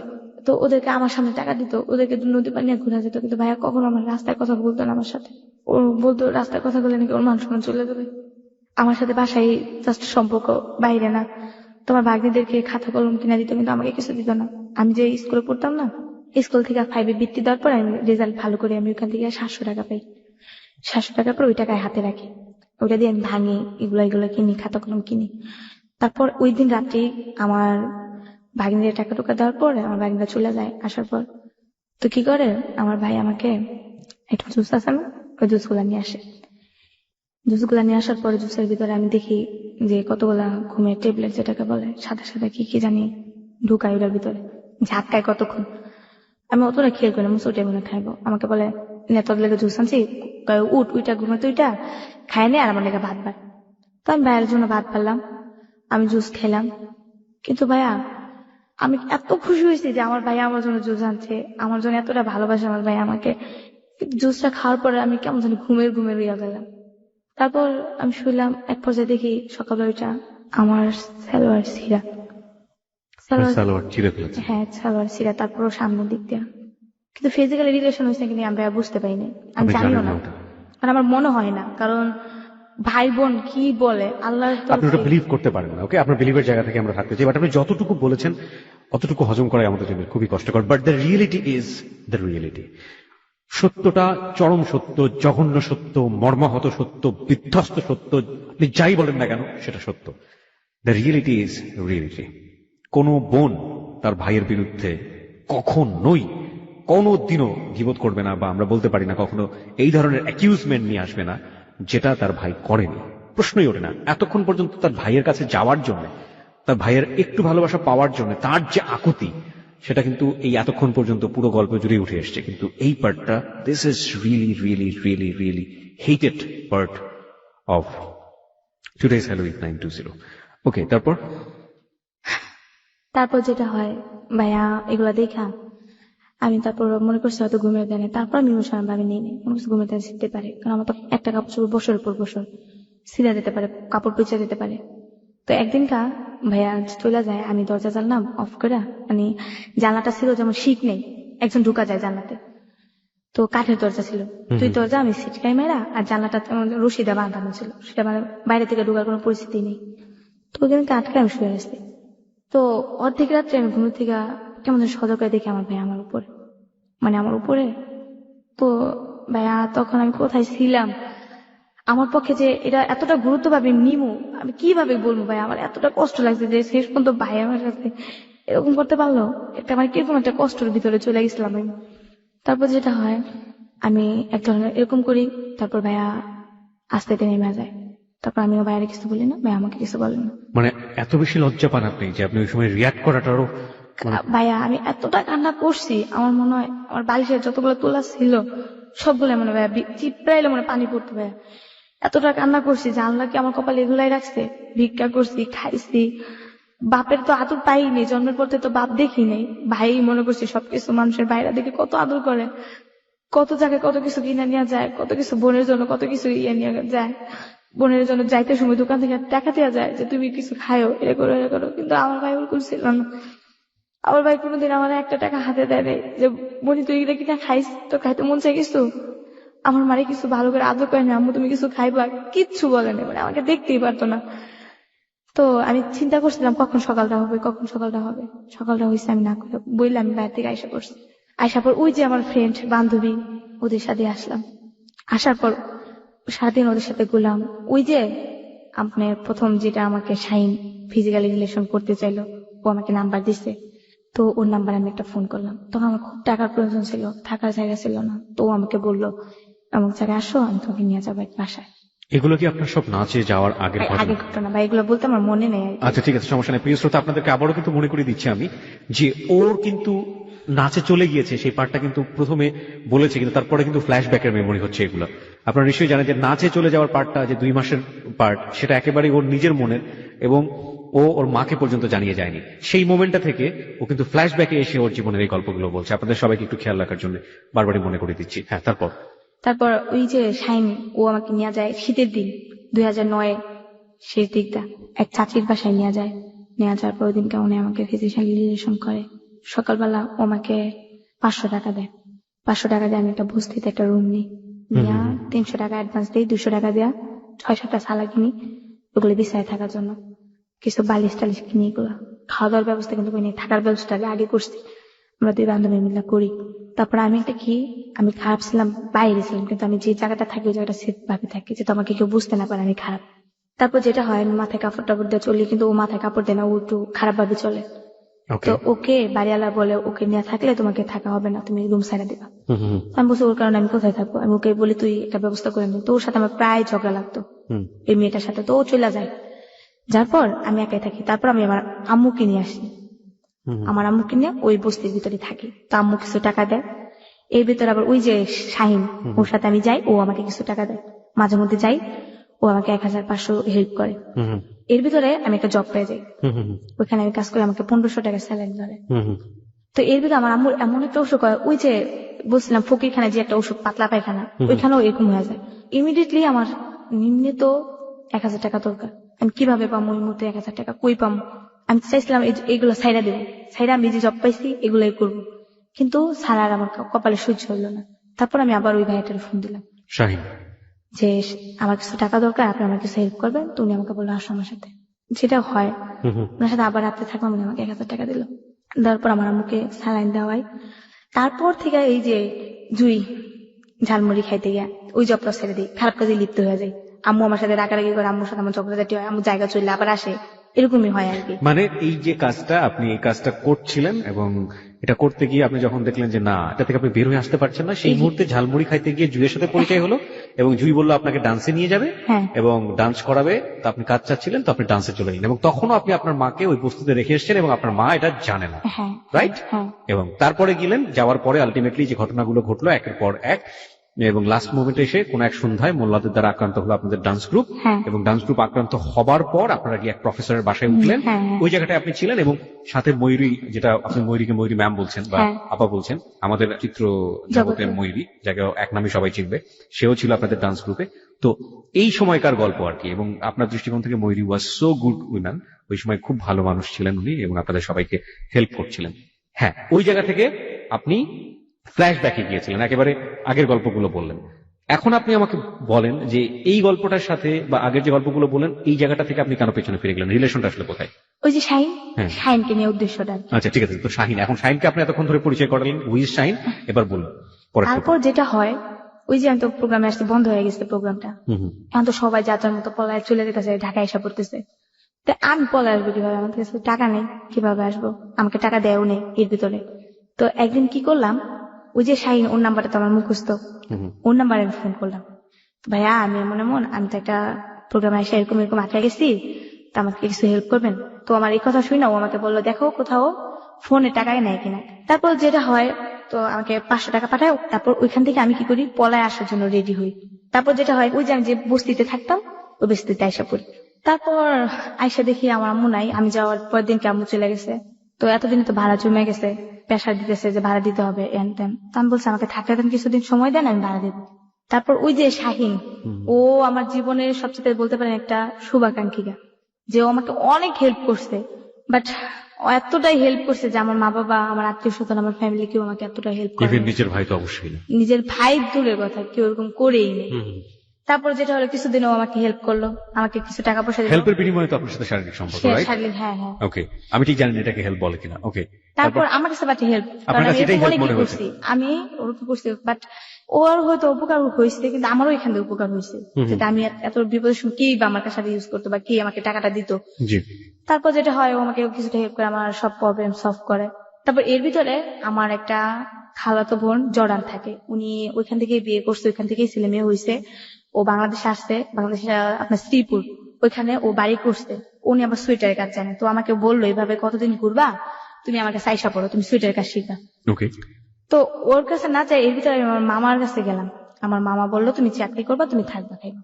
মামার কাছে যাওয়ার পর মামা আমাকে নিয়ে গেল। আমি আবার ভাইয়া শুটকি ভর্তাটা খুব পছন্দ করি, তো মামি প্রতিদিন আমাকে বলে তুমি কি পছন্দ করো সবচেয়ে, শুটকি ভর্তা। তো যাক, শুটকি ভর্তা একদিন দুই দিন একটা জিনিস যতই পছন্দ হোক না কেন, বাট 2-3 দিনের ভিতরে কিন্তু একটা জিনিস খাওয়া যায় না। তো আমাকে চাকরি নিতে স্প্রিং মিল, যেখানে সুতা তৈরি হয়, ওইখানে চাকরি নিলাম। প্রচুর গরম, এই গরমের ভিতরে চাকরি করি। আমাকে মরিচ ভর্তা করে দেয়। মানে 2টা ছেলে একটা মেয়ে, ছেলেটা ছোট একটা বড় আমার সমবয়সী। ওরে মাছ দেয়, আর আমাকে একটা ছোট টুকরা দিলে দেয়, না দিলে নাই। আর কি অবহেলা করে, দুধ দেয়, ওদের ভাত দেয়, আমাকে দেয় না। আমার জন্য ছোট টুকরা রাখে, আমিও জিদ্দি খাই না যে ওদের বড়টা দিয়ে আমাকে দেয় না কেন। আমিও আমার মার মতো একটু জিতি, যে আমাকে কেউ কষ্ট দিলে না আমি সহ্য করতে পারি না। তারপর যেটা হয়, আমি ওইখানে চাকরি করি, ওইখানে বেতন পাই। আমার বেতনের টাকা দিয়ে ওনাদের সব প্রবলেম সলভ করবে, কিন্তু আমার যে একটা ড্রেস আপ নাই, আমাকে একটা ড্রেস দিবে ওটা বলে না। ওনার মেয়েকে একটা ড্রেস কিনে দিবে, ওনার মেয়ের স্কুলের ফিস দিবে, ওনার ছেলের প্রাইভেট খরচ দিবে। আপনার মাকে আপনি খুঁজে পেলেন? এখনো খুঁজে পাননি? মানে এর ভিতরে তো মা খুঁজে পাই না, মা চায় চয় খায় এখানে ওখানে জায়গা। কিন্তু বাসাতে এসে আপনি দেখাও করেন না, দেখা করিনি। যে মাকে দেখতে ইচ্ছে করলো না? করছে কিন্তু পাই নাই, খুঁজেই পাননি? খুঁজে পাইনি। এটা নিয়ে টেনশন হচ্ছে না? টেনশন হচ্ছে, আর বাট আমার মা খুব ট্যালেন্ট একটা মেয়ে, যেটা ওনার আপনি একটা আছে না যে গায়ে টাচ করবে। আমরা রাস্তায় ঘুমাইছি বলে যে আমরা এতটা না। আমার আম্মুর দেখা গেছে একটা দোকান, আপনি আমার আম্মু চা খাইতে গেছে, আমার আম্মু সাইড দিয়ে একজনে বললো যে খালাম আমার কিছু দেন তো, মানে দোকানদার কি বললো, আম্মু মাইরা একটা পিঠা শেষ করে না ফেলবো।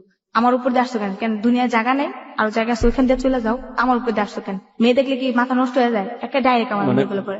বকাঝকা করে। তারপর যেটা হয়, এই জন্য আমি টেনশন করি না, কারণ আমার আম্মু নিজে ঢাকা শহরে এমন কোন রাস্তা নেই যে আমার আম্মু না চিনি। চিনে না, সুতরাং যে কোনো ভাবে ম্যানেজ করে ভালো আছে। তো অনেক ভালো, কারণ এক সময় যেহেতু ঢাকায় কাজ করছে আমি সবই চিনি, ঢাকায় বড়, ঢাকায় বাসায় কথাও বলে। তারপর যেটা হয়, মানে আমাকে শুটকি ভর্তা দিয়ে ভাত দেয়, সবার সামনে খাইতে গেলে আমার খুব শরম করে।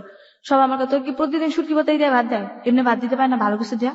তো আমার শরম পাই দেখে পরে একটা মেয়ে আমাকে বুদ্ধি দিল, কয় তুই কোয়ার্টার আইসা পর, তুই নিজে কামাই কর, নিজে থাকবি খাবি। মানে আপনার কর্মস্থলের যে কোনো একজন হ্যাঁ, নেই? একটা কোয়ার্টার, ওখানে আবার কোয়ার্টারের সুযোগ আছে। তো আমি কি করলাম, সিদ্ধান্ত নিলাম কোয়ার্টার থাকবো। তখন আমি কি করি, বেতন পাইয়া আমার মামা মামিকে না বললে আমি কোয়ার্টারে এসে করি।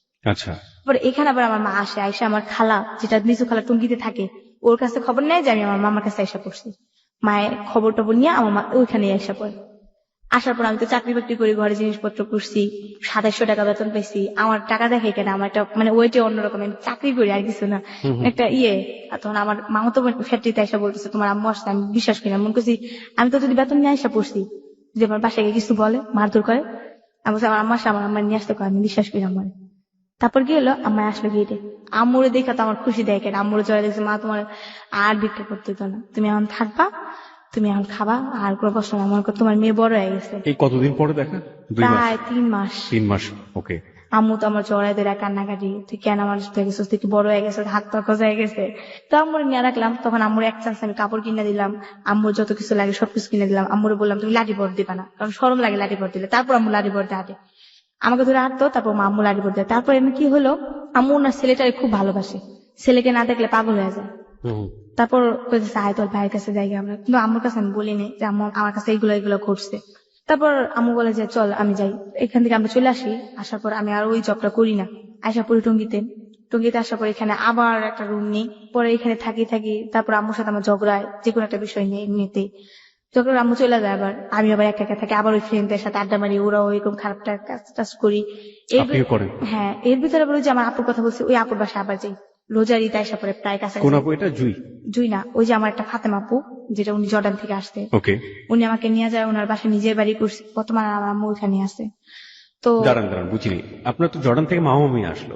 না, আমার একটা খালতো বোন আসছে আর কি, ওকে। ওখানে বিয়ে করে আসছে, ওখানে একটা মেয়ে হয়েছে, আসার পর বাংলাদেশ চলে আসছে, মেয়েকে রাখার মানুষ পায় না, এর জন্য। তাহলে আপনি কোথায় থেকে অফিস করছিলেন? মামা মামির কাছ থেকে? হ্যাঁ, শ্রীপুর থেকে অফিস করছিলাম। আর এই জর্ডানের বোনের সাথে কি সম্পর্ক, খালাতো বোনের সাথে?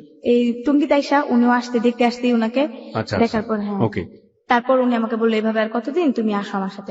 এক ধরনের বোহেমিয়ান লাইফ আমরা যেটাকে বলতে পারি, যাযাবর জীবন। কোথাও এখানে, কোথাও বস্তিতে, কোথাও মামা মামির কাছে, কোথাও সার্কাস লাইফ। মানে লাইক আপনি একটা ফুটবলকে তুলনা করতে পারেন ওর লাইফের সাথে, যে ফুটবল মারছে, যেখানে যে ফুটবল থামবে তো থামবে, কোনো ঠিক ঠিকানা নেই। দুমুঠো ভাত কিংবা একটু রাত্রেবেলা মাথা গোজার ঠাই, এটার জন্য কখনো শরীর দিয়ে দিচ্ছে, কখনো কারোর সাথে রাগারাগি করতে হচ্ছে, কখনো কারোর কাছ থেকে চুরি করতে হচ্ছে। This is call life. এবং এই জীবন কতটা নির্মম এবং নৃশংস হতে পারে সবকিছু মিলিয়ে সেটা আজকে মনিকে দেখলেই বুঝতে পারবেন। কিন্তু অদ্ভুত ব্যাপার হলো 17 বছরের মেয়েও এবং ওর যে বলার স্টাইল তার মধ্যে এক ফোঁটা ছিটে ফোঁটা, আমি বেশ কয়েকবার 2-1বার দেখেছি চোখের জলে ভিজে উঠছে, কিন্তু এক্সপ্রেশনে সেটা নেই, একেবারে হাসি মুখ করে আরামসে বলে যাচ্ছে। ও এটা কি ওর জীবন মনে করে নিয়েছে, অদ্ভুত। এবং এই জিনিসটাকে আমার খুব বেশি পরিমাণে আমি মার্ক করছি যে ওর ফিলিংস আসলে কি, ওর ফিলিংসটা কোনো না কোনো ভাবে ধরতে পারছি না, যে ও যে কষ্টে আছে, ওর যে খারাপ লাগছে, আমি ঠিক জানি না, আমি শেষের জায়গাগুলোতে আসতে চাই।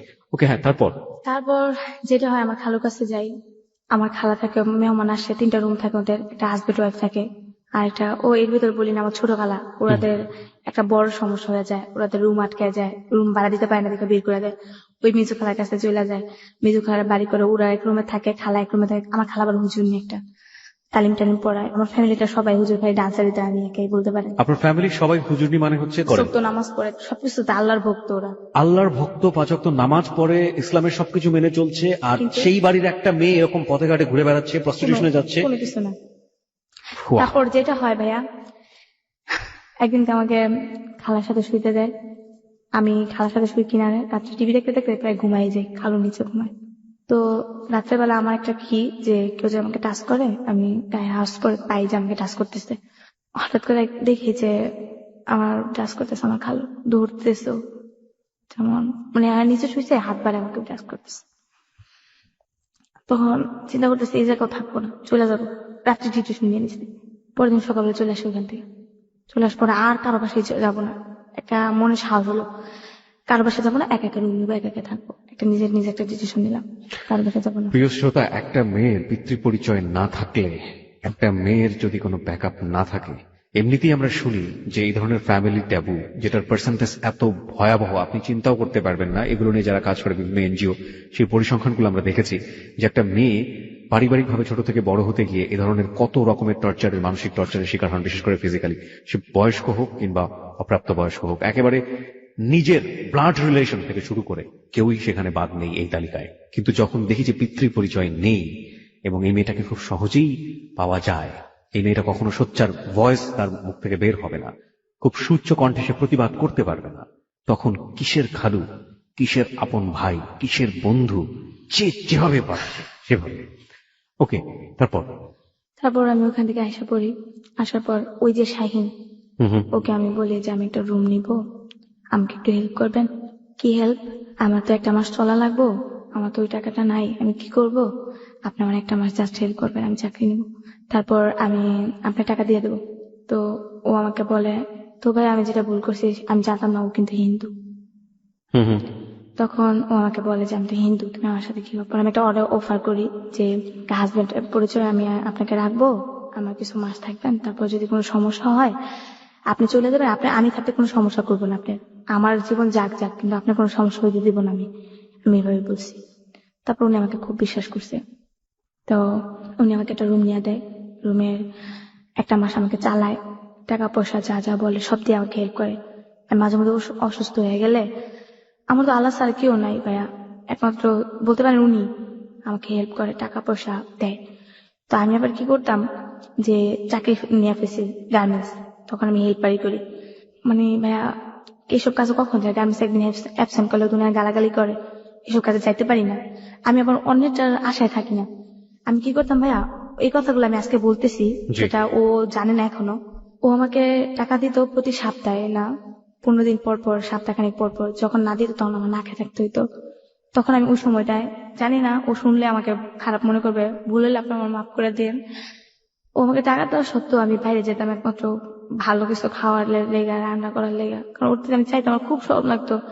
আজ পর্যন্ত আমি ওর কাছে কোনো টাকা চাইনি, একমাত্র বেশি একটা সমস্যা ছাড়া। ও আমাকে 1000 টাকা দিত, কিন্তু টাকা দিত তো ওই বিনিময়ে, বাট আসতো, আয়সা রাত্রে থাকতো, সকালে চলে যেত, আমি সকালে অফিসে যেতাম গোসল টোসল করে আর কি। তারপরে এই যে যেটা আমার বাসা পরিচিত ছিল, ওদের কাছে যাইতাম, যাই আমি কিছু টাকা 400-500 টাকা আনতাম, আইনা এগুলো দিয়ে আবার আমি চাল টাল কিনে ফেলতাম। ওরা সে থাকতে হতো না, দিলে ওই টাকাটা আমার স্টক থাকতো, আবার যখন ফুরা যেত আবার কিনে ফেলতাম, এরকম করতাম। মানে এই পেটের ভাতের জন্য, হ্যাঁ, বাসাটা ভাড়া দেওয়ার জন্য আপনি হ্যাঁ, মানে আমি টেনশন করতাম যেটা ভাইয়া, আমি একবেলা না খেয়ে থাকি কেউ দেখবো না, কিন্তু একটা বাসা ভাড়া না পেলে যদি আমার বের করে দেয়, তখন আমি কোথায় থাকবো? এই জন্য আপনি প্রস্টিটিউশনে যাবেন। গার্মেন্টসও করতাম, এসব কাজও করতাম, ওর সাথেও করতাম। জি, গার্মেন্টসের কাজ করে আমি একসময় অপারেটর হয়ে যাই, তখন আমার বেতন হয়ে যায় 3500 টাকা। তখন আমি সব মিলে 4 থেকে 5,000 টাকা পাই। তখন কিন্তু ওর টাকা আমার প্রয়োজন পড়ে না, তারপরও পরে যেটা মাঝে মধ্যে খেতে লাগে। আপনি কি এই যে কাজগুলো করতেন এগুলো করার জন্য কি আপনার একেবারে নির্দিষ্ট কিছু ক্লায়েন্ট ছিল নাকি আপনি রাস্তায় দাঁড়াতেন বা না না ভাইয়া, কখনোই না। তাহলে আমার কিছু বাসা ছিল, বাসা থেকে আমাকে ফোন করতো যে অমুক সময় তুমি আসবা, অমুকটা কয়টা কাজ করো, তুমি চলে এগুলো যাবে। কি ম্যারিড পার্সন নাকি ব্যাচেলর নাকি মেসে ভাড়া থাকে কে? এই যাদের সাথে এগুলো করতেন? মানে মেয়েরা? না, বেসিক্যালি আপনি তো যে প্রস্টিটিউশনের কথা বলছেন, আপনার শারীরিক যে ব্যাপারগুলো যেহেতু আপনি বিভিন্ন ক্লায়েন্টের কাছে গিয়ে আপনি এগুলো করতেন, ওদের পরিচয় জানতে যাচ্ছে ওরা কি? ওরা এক সময় কি দেখতাম যে হাজবেন্ড জানে, হাজবেন্ডের সামনে করাইতেছে এইসব দিয়ে। আই ডোন্ট নো, আমি ঠিক বুঝতে পারছি না, মানে হাজবেন্ড ওয়াইফ দুজনেই জানে ব্যাপারগুলো? হ্যাঁ হ্যাঁ, এগুলা দুজনেই শেয়ার করে। হাজবেন্ড লোক নিয়ে আসতেছে, ওয়াইফ রিসিভ করতেছে, রিসিভ করে দেখা গেছে যে মেয়েকে ভিতরে দিতেছে, হাজবেন্ড গেটটা লাগাই দিতেছে, আর হাজবেন্ড ওয়াইফ দুজনে ঘরে বসে আছে। তারপর শেষ হওয়ার পরে দেখা গেছে লোকটা আসলো, হাজবেন্ডের কাছে টাকা দিল বা ওয়াইফের কাছে টাকা দিল, হাজবেন্ড নিচে নামাই দিয়ে আসলো। মানে কোন একটা বাসায় গিয়ে আপনাদের এই জিনিসটা হ্যাঁ, করতে হতো হ্যাঁ। এবং এগুলো সবকিছু প্রিসেট করা সাজানো থাকতো? হ্যাঁ হ্যাঁ, দেখা গেছে একটা হাজবেন্ড ওয়াইফ আর একটা বাচ্চা। হুম তো এক বাসায় ফ্ল্যাট নেওয়ার রুম ভাড়া নিল। হুম। তো ওইখানে তো সন্দেহ করার মতো কিছুই নেই, হুম। যেহেতু হাজবেন্ড ওয়াইফ বাচ্চা আছে সাথে। তো ওয়াইফে বললো যে আমার হাজবেন্ড এমন একটা জব করে, মানুষ আসবে, আমি বা খাওয়াবো লোকজন। দেখা গেছে রুমটা নিল নিচতলায়, যাতে লোকজন আসতে সুবিধা হয়। গেটটা খুলে রাখলো, লোকজন ফট করে ঢুকে গেল, আবার বের হয়ে গেল। তো ওরকম ভাবে আর কি হইতো ওইটা। না, সেটা তো হতোই, কিন্তু কথা হচ্ছে যে আপনি কিভাবে বুঝতেন যে উনি আপনার ক্লায়েন্ট বা আপনি ওই বাসাতে যাবেন? আপনাকে এগুলো কে বলে দিত? দেখা গেছে মেয়েদের দ্বারা পরিচিত হতাম। একটা মেয়ে আছে, যেমন ওকে আমাকে বললো যে আমাকে কাজ করাতে হবে। তো একটা মেয়ে তো এক জায়গায় কাজ করে না, অনেক বাসায় কাজ করে। ওর তো এক জায়গায় কাজ করলে হয় না, যে জায়গায় লোক বেশি আসে ওই জায়গায় কাজ করে। তো বাট আমি ওইগুলো করতাম না। আমার পার্ট টাইম 500 টাকা হইলে আমার যথেষ্ট। আমি ওদিকে যেতাম, আমার শরীরের দিকটাও দেখতাম, এমনকি আমার রোজগারের দিকটাও দেখতাম। আমি অতিরিক্ত বেশি করতাম না, যেটা একটা আছে না মানুষের এইস রোগ, এই দিক দিয়ে আমি একটু সতর্ক থাকতাম। এইডস এর ব্যাপারে আপনি সচেতন সতর্ক থাকতেন? থাকতাম। দেখা গেছে যদি এইস হয়ে যায় তখন আমি কি করবো, বাট একটা প্রেগনেন্ট হয়ে গেলাম আমি, সাপোজ, ওই দিকটা সতর্ক থাকতাম যে আমিও তো কখনো সংসার করতে পারি। তখন আমি মানে আমার হাজবেন্ডের কাছে কি পরিচয় দেবো বা কি বলবো? এগুলো তো এই যে- আপনাকে কেউ কখনো বুঝিয়েও দেয়নি, আপনি না, নিজে নিজে আমি নিজে বুঝেছেন। থেকেই করতাম, কারণ আমার সংসার হতেই পারে স্বাভাবিক। প্রিয় শ্রোতা, দেখুন, একটা মেয়ে যার কোনো সংসার নেই, কেউ নেই, মা এক ধরনের মানসিক প্রতিবন্ধী, সে ভিক্ষা করে বেড়াচ্ছে, এই মেয়ে প্রত্যেকটা ঘাটের পানি খেয়ে খেয়ে খেয়ে খেয়ে এই জায়গাটায় আজকে এসছে এবং ওর ভিতরে এই জিনিসটা কাজ করছে যে আমি যে কাজটা করছি আমার পেটের জন্য দরকার, এবং এটা করতে গিয়ে যেন আমার এইডস না হয়ে যায়, এটা করতে গিয়ে যেন আমার সংসার যদি কোনোদিন হয় তার কাছে যেন আমি জবাবদিহি করতে না হয়। অনেক কিছুই শিখছি, আমি প্রতিনিয়তই শিখছি হ্যালো 8920 থেকে। আজকে এই 17 বছরের মেয়েটার কাছ থেকে অনেক কিছু আমি শিখবো এবং শিখছিও। ওকে প্রিয় শ্রোতা, আমি শুধু এক বাক্যে বলতে চাই, this is really really measurable story of life. আমি ঠিক জানি না এটা শেষটা কোথায়, আপনি কিভাবে নেবেন জীবনের গল্পগুলোকে। নাটক, সিনেমা, উপন্যাস, কোনো কিছুই কি আসলে এই জীবনের গল্পের কাছে দাঁড়াতে পারে? সবকিছু তো হার মেরেছে। আমরা প্রিয় শ্রোতা ছোট্ট একটা বিরতি নিচ্ছি। আপনারা যদি মনিকে দেখতে চান চলে আসতে পারেন আমাদের ফেসবুকে। আমাদের ফেসবুকের ঠিকানা www.facebook.com/hello8920। আমি আবারও বলছি www.facebook.com/HELLO8920। ওখানে যাবেন, যাওয়ার পরে আপনি লাইক দেবেন, লাইক দেবার সঙ্গে সঙ্গে আপনি hello 8920 মেম্বার হয়ে যাবেন। প্রিয় শ্রোতা, আমরা ছোট্ট একটা বিরতি নিচ্ছি, বিরতির পর আমরা আবারও ফিরে আসবো, আমাদের সাথেই থাকুন। প্রিয় শ্রোতা, ছোট্ট একটা বিরতির পর আপনাকে আরো একবার স্বাগত হ্যালো 8920-তে। আরজি কিবরিয়া কি শুনছেন আপনি? শুনছেন আপনি মনিকে, শুনছেন আপনি আপনার প্রিয় স্টেশন এবিসি রেডিও FM 89.2। মনের জীবনের গল্পের চরম মুহূর্তে রয়েছে আমরা। কি বলবো এই গল্পটাকে? মর্মান্তিক বলবো, দুঃখের বলবো, কষ্টের বলবো? আমি ঠিক বুঝি না যে দুঃখ কষ্ট যে শব্দগুলো বাংলা ডিকশনারিতে রয়েছে সেগুলো একটা মানুষের জীবনের দুঃখকে পুরোপুরি ধরতে পারে কিনা, আমরা কোনো শব্দ খুঁজে পাচ্ছি না। পুরো ব্যাপারটা আমি জানতে চাই না। আমি জানি যে এই যে প্রস্টিটিউশন এটা একটা বিশাল একটা সিন্ডিকেট। আপনি তো ঢাকা শহরেও আসতেন, রাইট? অবশ্যই, আমি বলতে পারি না আমি ঢাকা শহরে নেই। ঢাকা শহরেই আপনি বেশিরভাগ সময় কাটাতেন বা বিভিন্ন ভাবে এটাতে ইনভলভ ছিলেন। যারা আপনার সাথে মিশতো, মানে যারা আপনার সাথে এই কাজগুলো করতো, তারা কি ধরনের, আমি এটা জানতে চাচ্ছি। আমি একজনের নাম বলবো না, একটা নাম নেই দামি লোকই। তো ওনার সাথে আমার ভালো একটা রিলেশন ছিল। উনি আমাকে ক্লাবে নিয়ে যায়। একদিন ওইগুলো করতে গিয়ে ওনাকে আমাকে জিজ্ঞেস করে তুমি দেখতে তো খুব সুন্দর। আসলে আমি দেখতে অতটা সুন্দর না, কালো, দেখতে খারাপ। তারপরও বলছে যে তুমি দেখতে তো খুব কিউট, তুমি এত অল্প বয়সে এগুলোতে আসছো কেন? তারপর আমি বললাম ভাইয়া পেটের দায়ে মানুষ অনেক কিছুই করে। তো আমার এইসব কথা শুনলে না, মানুষ আমার কাছে কাজ করতে চাইতো না, শুধু শুধু টাকা দিয়ে দিত। আমি এগুলো বেশি বলতাম, যাতে আমার কাছে এইগুলো পিছনের গল্পগুলো কারণ কেন বলতাম ভাইয়া, আমার কষ্টটা কম হইতো, আমার টাকাটাও হইতো, আমি এই জন্য বেশি বলতাম। আরে তারপর আমাকে বেশিরভাগ লোকে আমাকে বলতো তুমি কেন করো এগুলো, তোমার দেখতে তো খুব সুন্দর দেখা যায়। কেউ বলতো ওনার ওয়াইফের মতো দেখা যায়, কেউ বলতো কারো মেয়ের মতো দেখা যায়, কে বলতো কারো ফুবুর মতো দেখা যায়, অনেকে অনেক ধরনের কথা বলতো যে আমাকে নাকি ওরকম দেখা যায়।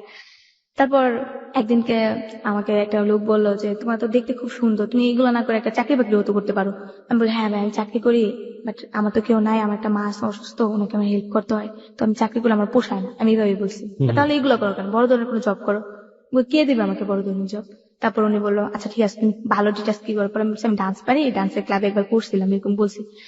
ঠিক আছে তুমি বারে ডান্স করবা? আমি হ্যাঁ করবো। যেহেতু বললাম আমি যাক ভাইয়া আপনি যদি ডান্সটা দেন আমি এই জগৎটা ছাইড়া দেবো। তারপর উনি বললো ঠিক আছে আমার দ্বারা যদি তোমার উপকার হয় তাহলে তো ভালোই। তো উনি আমাকে প্রথমে নিয়ে যায় কিছু মেয়ের সাথে পরিচয় করে দেয়, আমার মেকআপের যেটা যা যা লাগে তা করে দেয়। উনি আবার ওই যে ড্রিঙ্কস যারা দেয় না, লোকটা কি জানি আর কি আমি সঠিক খেয়াল নেই। তো ওই লোকটা আর কি আমাকে পরে নিয়ে যাওয়ার পর আমাকে ড্রেস আপ করতে বলে। এই ফার্স্ট আমার নাচা বাইরে। তারপর আসলাম তখন বলে ড্রেস আপ খুলতে, যেটাকে বলে নেকেট পোশাক। লোকরা এখানে বিয়ার খাচ্ছে, খাওয়া দাওয়া করতেছে। ওখানে তো খুবই হাই সোসাইটির লোক। হ্যাঁ খুব হাই সোসাইটি। এখানে বলতে পারেন একবার কালো আমি, তারপর বাকি সবাই ফর্সা। সবাই ফর্সা। আর আমাকে কি করছে জানি না, আমার মেকআপের পরে আমার ফেসটাই অন্যরকম দেখা যায়, সবাই বলে নাকি আমি অনেক সুন্দর দেখতে।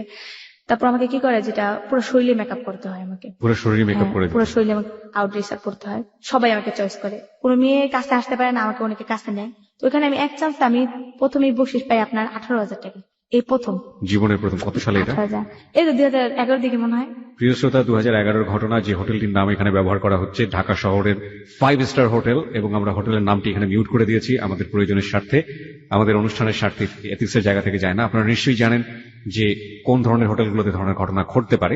মেগা 5 স্টার হোটেল আমরা বলতে পারি। আমরা হোটেলের নামটা এখানে মিউট করে দিচ্ছি। বাট এই 2011 সাল খুব বেশি দূরে না, এবং সেখানে এই মেয়েটি গিয়েছে কোন একটা ক্লায়েন্টের প্রেক্ষাপটে, সেখানে গিয়ে সে নেকেট ডান্স করছে, এবং নেকেট ডান্স করার পরে সে জীবনে প্রথম 18,000 টাকার মুখ দেখলো। যে মেয়েটি 500 টাকার জন্য নিজের শরীরটি বিকিয়ে দিতে বাধ্য হয়। তারপর তো লোকটা আমাকে 18,000 টাকা দেয়। লোকটা আমাকে খুব লাইক করে, দেখে আমাকে খুব খাবার দাবার দিয়ে দেয়, কোল্ড ড্রিঙ্কস এগুলো যেগুলো জীবনে খাইও নেই ওগুলা খাওয়াইছে প্রথম। ড্রিঙ্কস করি, যেটা সত্য কথা, আমি খাইতে চাই না, খাইতেই হবে, কারণ ডান্স করতে আসতো। কিসের জীবন কিসের ই। লোকটা ঢাকায় ভাষা কথা বলে, তুমি খাও, তুমি সমস্যা নেই, তুমি কিছু হবে না। তো আমি এতটাই খাই ফেলি, একবারে মাথা ঘুরাতে লাগে, ওইখানে ফিট হয়ে যায়নি। আমাকে একটা রুমে নিয়ে যায়, রুমে নিয়ে আমাকে হুশ করানো হয়। সবাই বলে এগুলো খাইতে পারো না, খাও খাও। আমাকে জোর করছে, আমি খাইছি, জীবনে খাইছি। আমি আবার সবসময় সত্য কথা বলি, যাক ওই টাকাগুলো পাই আমার আর এইসবের দিকে মনেই নেই। আমার এখন ইচ্ছা আমি ডান্স করবো, টাকা কামাবো দুই হাতে। মানে কথা, এত টাকা যেহেতু পেয়েছি আমি ডান্সই করব। হ্যাঁ আমি আর এইসবের দিকে যাবো না, শুধু শুধু কষ্ট করি, মানে মনটাই অন্যদিকে চলে গেছে। তারপর কি করলাম, এই 18,000 টাকা পেয়া প্রথম চান্স আমি ঘরে খাট কিনলাম, কিছু করে জিনিসপত্র কিনলাম, আমার আম্মুকে নিয়ে আসলাম, আম্মুর ড্রেস আপ কিনলাম, আম্মুর গেটআপটা অন্যরকম করে দিলাম। আম্মুর গেটআপ অন্যরকম করলেন মানে? আপনার কি পরে থাকতো আর আপনি কি পড়ালেন? আমার আম্মু কিন্তু আবার একটা কথা বলা হয়নি, আমার আম্মু কিন্তু হাতে সেলাই সবকিছু, মানে আমার ছেলের কেমিস্ট কিন্তু হাতে সেলাই দিত। আচ্ছা। দেখা গেছে ওই যে দর্জি দোকানে কাপড় ইয়ে করতেন আগে, কিন্তু আমরা যখন বিক্রি করে খাইতাম তখন কিন্তু আমার আম্মু দর্জি দোকানে আপনার কাপড় টুকরা কাপড় ফালাই দিত না, এগুলা দিয়ে আমার আম্মু সেলাই আমাকে জামা বানাই দিত, বড় বড় টুকরা কাপড়। তো আপনার আম্মু এগুলোই পরে থাকতো? হ্যাঁ এগুলোই পরে থাকতো। তারপর আমি আমার আম্মুর গেটআপটা অন্যরকম করে দিলাম, আমার আম্মুকে ড্রেস আপ সবকিছু প্রায় 10,000 টাকার ভিতরে সবকিছু ম্যানেজ করলাম। তারপর এখানে আরেকটা সমস্যা হয়ে গেছে, এখানে বাড়িওয়ালাকে বলছি আমার হাজবেন্ড আছে। জি। আমার হাজবেন্ডেরও তো বলছে আমার আম্মু আছে, আর আম্মুরও তো বলে নাই যে আমার হাজবেন্ড আছে। এখন আমার সমস্যা, আম্মুরও তো নিয়ে আসছে, আমার হাজবেন্ড তো আসতে যাচ্ছে, কি করি? লোকটা আমাকে উপকার করছে, আমি তো আর ওনাকে ফেলে দিতে পারি না। তারপর আমি কি করলাম, এক সময় যেটা হলো, আম্মু আমার সাথে ঝগড়া করে চলে যায়। উনি কলপারে গেলে না, ভাইটা বাড়িতে, ভাই আপনি বলেন কি সহ্য করবে? ভাইটা বাড়িতে সবার জন্য সমান।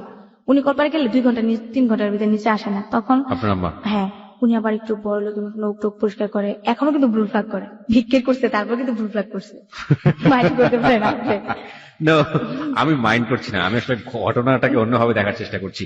প্রত্যেকটা মানুষেরই তার ব্যক্তিগত পছন্দ আছে। একজন ভিক্ষুক কেন ব্লু ফ্ল্যাগ করতে পারবেন না? তুমি তার যদি সামর্থ্য থাকে তিনি করুক, কোনো সমস্যা নেই। কিন্তু ভাইয়া, কিন্তু মানে আপনি যেভাবে বলছেন, এই বলাটাকে আমার অদ্ভুত লাগছে যে একজন ঔপন্যাসিকের জীবনের গল্পে যদি এরকম ভাবে তিনি লেখা শুরু করতেন, তিনি কাঁদানোর চেষ্টা করতেন মানুষকে কোনো কোনো জায়গাতে। কিন্তু যার জীবনে ঘটে, সেই যে মণি কিভাবে বলছে দেখুন, হাসতে হাসতে।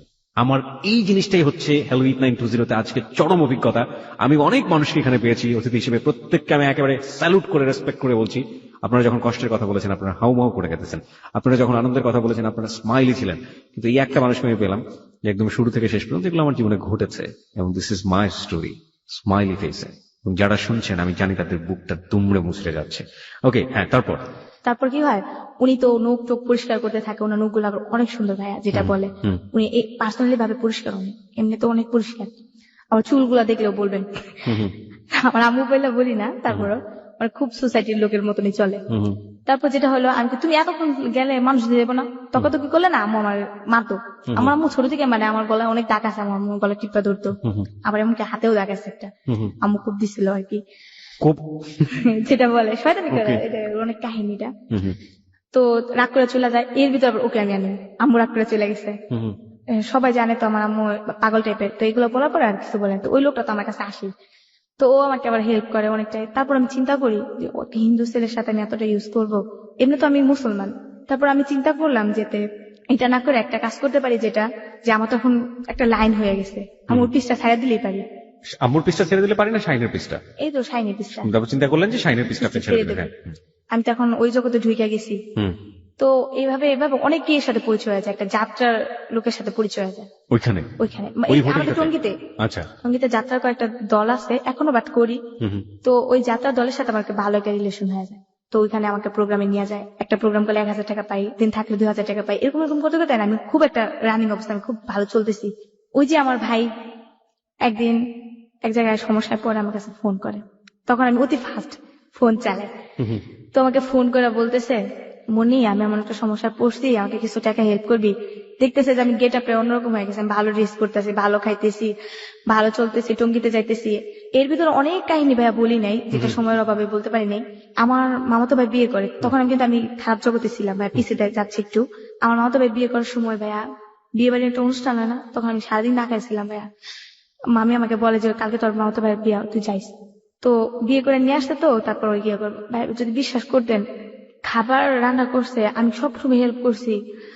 আমার কি করছে ভাইয়া, যেটা মানুষে খায় না, ওই জোড়াগুলো আমার দিছে খাওয়ার জন্য। আমি তারপর খুব কষ্ট পাইছি যে আমার নিজের লোক কেন আমার জোড়া ভাত গেলে দিল খাইতে। আমি কিন্তু কোনোদিন ভাইয়া বিয়ে বাড়ি মানুষের না যে খাওয়া লোক বিয়ে বাড়িতে গিয়া জোড়াগুলো, এগুলো কোনোদিনই না, আমি এগুলো কোনো সময় না, না খাই থাকলে না খেয়ে থাকি, কিন্তু কোনো সময় মানুষের জিনিস আনতাম না, কোনো সময় কারো জিনিস দিক দিয়ে তাকাইতাম না, কারো জিনিস খাইতাম না। তো যখন আবার জোড়া ভাত গুলো দিছে না, তখন খুব কষ্ট লাগছে, চোখের পানি ফালায় আমি ভাত খাইনি গা। তখন আমি চলে এসে পড়ছি, এসে নদীর পাড়ে কাঁদছে অনেকক্ষণ, কান্নাকাটি করে শাক তুইলা আমার এক বান্ধবী আসে শাক সিদ্ধ করে খেয়েছিস। তারপর খুব কষ্ট লাগছে, আমার জীবনে কিরকম যে কটা ভাতের জন্য মানুষের কাছে তো কষ্ট করতে হয়। আজকে ওরা আমার কাছে হেল্প নেয়, ওরা আজকে আমার কাছে টাকা পয়সা নেয়। তারপর ভাই ফোন দিল, হ্যাঁ তারপর যেটা হয়, আমার ভাই ফোন করে আমার কাছে 3000 টাকা লাগবে, আমাকে একটু হেল্প করবো, আমি খুব সমস্যা আছি, প্লিজ আমাকে হেল্প করো। তো আমি বলছি আচ্ছা ঠিক আছে, আমি আর না করিনি। আমার ভাই চাইছে যেহেতু আমার কাছে 1000 টাকা, তারপর আমি দিয়ে দিচ্ছি 3000 টাকা। এর ভিতরে আমার মামা মারা যায়। আমার মামা তো ভাই ছোট, সুমন নাম, ও এখন একটা উত্তরাতে জব করে। তো ও আমাকে দেখতে পারতো না, ওর ঘরে গেলে আগে কত খারাপ মেয়ে, তুই এখানে আসিস কে, তোর জন্য কি আমার ভাবিরা খারাপ হবে নি, বের হয়ে যা। ও আমাকে তো এমন সময় যাতে লাথি দেওয়া করতে বের করে দিত, এমন সময় যাতে চুলের মুঠি দেওয়া করতে বের করে দিত। সবাই টিভি দেখতেছে, আমি টিভি দেখতেছি, আমার কিলিকা টিভি দেখতেছি, ও আসতো, মামি আমার বের করে দিত। মামি একটু পানি চেপে দিলে মামি দুপুরবেলা ভাত খেতে দিত আমাকে। উনি অসুস্থ ছিল তো, পানি চেপা দিলে কিছু ভাত খেতে দিত, আর পানি চেপা না দিলে ভাত দিত না, কইতো খাইতে হোস, এই জায়গায় খাইতে হোস, এমনি কইতো। ওই মামাতো ভাই টানার সময় পড়ে গেছে ওনাদের, কি বলবো, মামার মারা যাওয়ার পর ওনাদের খাবার দাবার একটা অসুবিধা হয়ে যায়। ভাই একলা সংসার চালাতে পারে না, 6000 টাকা রুম ভাড়াতে ওরা চলে না, খাবার দাবার না, মামি কান্নাকাটি করে, মামি চা খাইতে পারে না ঠিক মতো। আমি যাইতাম প্রায়, মামার মারা যাওয়ার পরে যাই। তখন আমি কি করলাম, ওনাদের হেল্প করি, যখন যাই 200 300, এখনো 500 600 700 1000, কালকেও দিয়ে আসছি টাকা। যখনই যায় ওনাদের চাইল না থাকলে আমি চাইল কিনা দিই। আমার মামা তো বাইরে যেটা বিয়ে বাড়িতে আমার খাইতে দেয় নেই, ওর একটা বাচ্চা হয়েছে 3 বছর বয়স, ঠান্ডা, নিউমোনিয়ার কাছাকাছি গেছে, টাকা পয়সা নেই, কেমনি কি করবো। আমার কাছে ফোন করছে যে আমার বাচ্চাটা মরার অবস্থা, তুই কিছু হেল্প করবি। আমি শুই না তো, সাথে গেছি, ভর্তি করাইছে, আমার থেকে নিচে 3500 টাকা নিচ্ছে, আমি আরো এমনিতে 500 টাকা দিছি, মোট 4000 টাকা দিছি। তারপরে আমি কাকে ছেলে সুস্থ করেন, পরে আমার টাকা দেওয়ার চিন্তা করেন, দিয়ে আমার সমস্যা নাই, আমি তো আসি, আর আমার বিপদ হলে তো আপনারা আসেনি। আপনি এভাবে নেচে এই টাকাগুলো রোজগার করছেন? আমার তো ঘর ভাড়া দিতাম। আম্মুর তো এইভাবে রাখা যায় না, হেল্প করতেছে ওদের। ওই দুলাভাইয়ের কথা আপনি বলি নাই, যেটা দুলাভাই ভাগ্নি, ওদের বাসায় রাত্রে থাকতাম। ও আমাকে বলছিল একদিন ছোট থাকতে 10টা টাকা দেবো, 2টা খেতে দিবি, একটা ডাইরেক্ট ভাই এইভাবে বলছে। আমি কথাগুলো বলছি আপার কাছে, আবার বিশ্বাস করে না, আমি নাকি খারাপ দেখে এগুলো বলি। কোন দুলাভাই এটা? ওই যে আমার ভাগ্নির কথা বললাম না, ভাইয়া টাকা দেয় ওদেরকে, হ্যাঁ, হ্যাঁ, ওর বাপ এরকম ভাবে বলছে আপনাকে 10টা টাকা দিব। দুটাই দিদি এগুলো বলছে ভাইয়া। তারপর আরো বলছে অনেক কাহিনী এগুলো ভাইয়া বলছে। তারপরে আমি এগুলো বলছি আপার কাছে, আপা কয় তুই খারাপ দেখে সবারই খারাপ চোখে দেখিস। তারপরে আমি অতটা ইয়ে করি নেই। দুলাভাই উনিও আমার মারধর করে বের করে দিত, এগুলো বলার পর তো উনি আমার দেখতে পারে না। আর আমার খালু যেটা বলছিলাম, ওনার বাসাতে ঢুকতেই দেয় না, দেখলে আমাকে জুতা লয় বাইরে দিব, এগুলো করে এগুলো করে। তারপর আমার ভাগ্নি এসএসসি পরীক্ষা দিব, যেটা ওই যে আমার ভাইয়ের টাকা পয়সা দেয়, এসএসসি পরীক্ষা দেবো, পরীক্ষার ফিস দিতে পারতেছে না, 3,000 টাকা ফিস লাগবে। টাকা দিবে কারো কাছে যায় না, আমার কাছে আইসে, মনি আমার কিছু টাকা হেল্প করবা, পাইতেছি না, আমার মেয়েটা এসএসসি পরীক্ষা দিতে পারবো না, তুই যদি হেল্প করিস বোন অনেকটা উপকার হবে। আমার মেয়েটা পারতো না, ও আমার গিয়ে কোথায় শান্তি দেও না, তুমি চাও আমি সারা জীবন স্বপ্নটা আমার এমনি যাক। তখন চিন্তা করলাম আমি তো পড়তে পারিনি গা, আমার কারণে একটা মেয়ের পড়ালেখা সমস্যা হবে, ওটা আমি চাই না। তারপর আমি কি করলাম, ওই দিনকে আমার একটা প্রোগ্রামে যাওয়া দরকার ছিল, তারপরেও যাই না ওইটাতে। তারপর মনে করেন যে নেকের ডান্স আমি ছাইড়িয়ে দিয়েছিলাম প্রায়, এমনি সামাজিক প্রোগ্রাম করতাম টাকা পয়সা হওয়ার পরে। তারপর নেকের ডান্স আমি গেছি ওই দিনকে, যার পরে 7,000 টাকা আয় না ওকে দিছি প্রায় 4,000 টাকা। যে বলছে মানে নেকেড ডান্স আপনি ছেড়ে দিয়েছিলেন, কিন্তু এই পড়াশোনার টাকা দেবার জন্য হ্যাঁ, আমি আপনি naked নেকেড dance ডান্স করলেন। ওই হোটেলেই করলেন, 5 না স্টার? এই হোটেল না, বাট তাহলে? অন্য জায়গায়, আচ্ছা, অন্য জায়গায় অন্য একটা অন্য একটা হোটেলে আপনি হ্যাঁ, করে হ্যাঁ। আপনি ওর জন্য টাকা ম্যানেজ করলেন হ্যাঁ। পড়াশোনার জন্য। হ্যাঁ, করার পর ও দেয়, তারপর যাকে আমাকে ভালো ভালো পরীক্ষা দিস, বাজে ইয়ে করিস না, ভালোভাবে একটু সাজেশন দিছি যেটা আমি খারাপ, কেউ যেন খারাপ নয়। তারপরও না ছোট থাকতে না ওদের সাথে আমাকে মিশতে দিত না, আমার আপারা খালারা। আর মিশলে খারাপ হয়ে যাবে। বলতো যে ও তো খারাপ, ওর সাথে মিশবি না, ও খারাপ হয়ে যাবে, তুইও খারাপ হয়ে যাবে, মিশতে দিত না। কিন্তু ভাইয়া দেখেন আল্লাহর কি নিয়তি, শেষ পর্যন্ত কিন্তু ওরাই আমার কাছে আসতে। তো যাই হোক, আমি অবহেলার চোখে দেখি নাই যে তোমরা আমাকে এত কিছু করছো, কিন্তু আমার কাছে আসলাম হেল্প করি, এখনো হেল্প করি ভাইয়া। কয়েকদিন আগে আমি একটা মোবাইল দিচ্ছি ওরে, ও কলেজে যায়, টঙ্গী কলেজে পড়ে, যাইতে তো অসুবিধা হয়, রাস্তাঘাটে কত সমস্যা হতে পারে, দুলাভাই একা কুলাইতে পারে না। তারপর আমি হেল্প করে ওদের সংসার হেল্প করি। তারপর এখান থেকে ওই যে শাহিন, ওর সাথে রিলেশন হয়, এমনি ওর সাথে এখনো ভাইয়া রিলেশন, আমার সমস্যা ওর সমস্যা। আমি যে প্রোগ্রামে যাই রাতে 2টা 2:30 যাই, আমি একা একা বাসায় যেতে পারি না, ও আমাকে হেল্প করে নিয়ে আসে, বাসায় রিসিভ করে দেওয়া যায় অনেকটা। এখন আমি যেভাবে আসি ওর সাথে আসি, আর আমার মাকে রাখছি আমার খালাম্মার বাসায়। জানি না যে ওনারা রেডিও শুনে না, আমার মনে হয় না শুনে, বাট কি বলবো, আমার আম্মু যখন, এখন আমার আম্মু থাকে আপনার শ্রীপুর, শ্রীপুর আপনার একটা বাসায়, আমার খালার বাসায় প্রবলেম খালার করে না বাসায়। এখন? হ্যাঁ, আমি টাকা দিই তো। ও, এখন আর কোনো সমস্যা নেই? না, ওনার তো টাকার পাগল, আমার ফ্যামিলিরা কি ভাইয়া দুর্নাম করবো না। আমি 2,000 টাকা দিই না, আমাকে মনে করেন মাথার উপরে নিয়ে নাচবো, এরকম ওরা। যেই আমার গেট আপটা অন্যরকম হয়ে গেছে না, যেই খালো আমাকে টাচ করছে, যেই খালো আমাকে জুতা দিয়ে পর্যন্ত বাইরে রেখেছে, ওই খালো আমার কাছে টাকা চাইছে। আর এবার রোজা দিদি কি বলে জানেন, তোরা কি ফেতরা ফুতরা দিবি না আমাদের, এমনি বলে। আমি সি এভাবে বলেন কি, আপনি আমার কাছে টাকা চাইতে পারেন, কি এর ফেতরা কি, আপনি আমার খালু না, আমি আপনার মেয়ের সমান বয়সী, আপনি দেওয়ার আমার অধিকার আছে, দোয়া করবেন আল্লাহ পাক যেন আমার আপনি ভালো কবে রাখে। জানলেন যে যে ভদ্রলোকটাকে দেখলে আপনার মা চিল্লাচিল্লি করতো তিনি হ্যাঁ। আপনার বাবা? একদিনকে আমার আম্মু এক রাস্তার ভিতরে, ওইখানকার একটা লোক আমার আম্মুর মারধর করে, তখন আমি একটু ভালো, এই যে কিছুদিন আগে কথা, 2012 পরের দিক থেকে কথা, আমার আম্মুকে মারধর করে।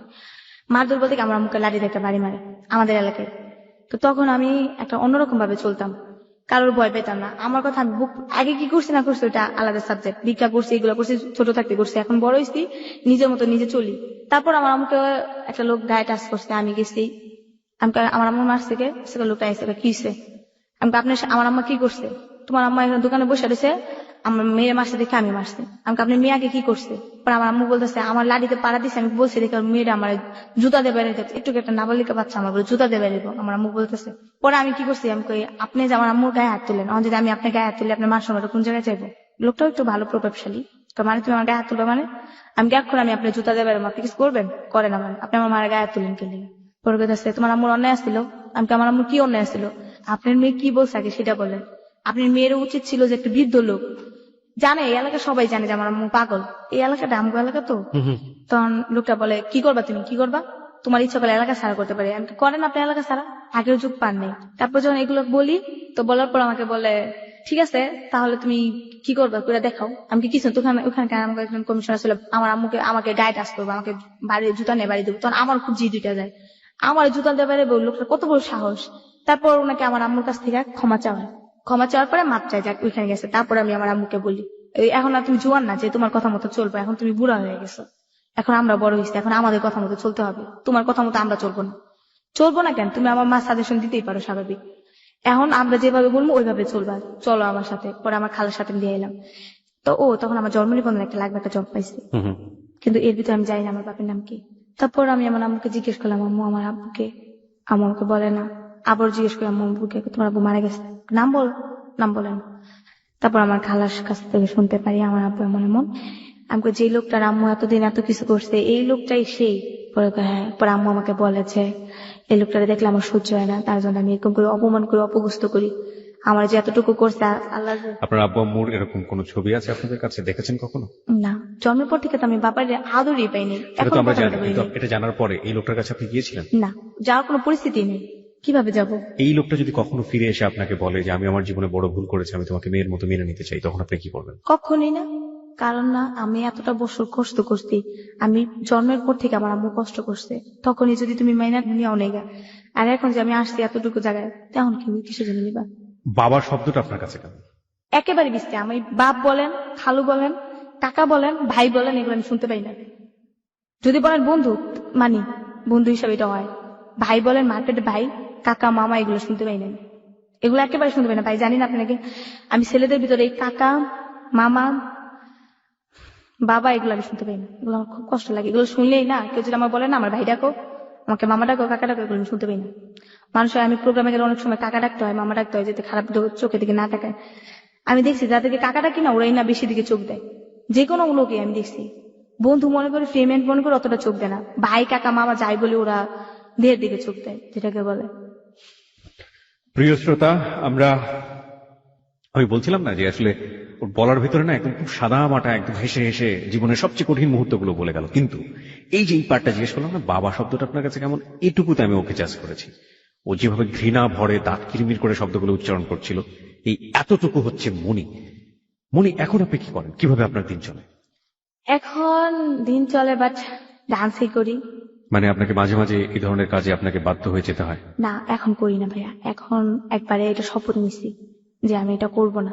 মানে খারাপ কোনো কাজ আপনি করবেন যাবো না? না, হ্যাঁ। শুধু ডান্স করে আপনি কত টাকা পান? হ্যাঁ পাই ভাইয়া, এটা একটা প্রোগ্রাম সিজন থাকে আপনার শীতের থেকে। আপনার দেখা গেছে এই যে কুরবানিদের থেকে শুরু হবে আপনার বৈশাখ মাস পর্যন্ত। এই ডান্সটা বিভিন্ন হোটেলে, হ্যাঁ, তারপরে হোটেলে। বাইরে যাত্রাপালাতে, হ্যাঁ, তারপর বিয়ে বাড়ি অনুষ্ঠান, পূজার কন্টেক্ট, সার্কাসে, কি ধরনের গানের সাথে ডান্স করেন?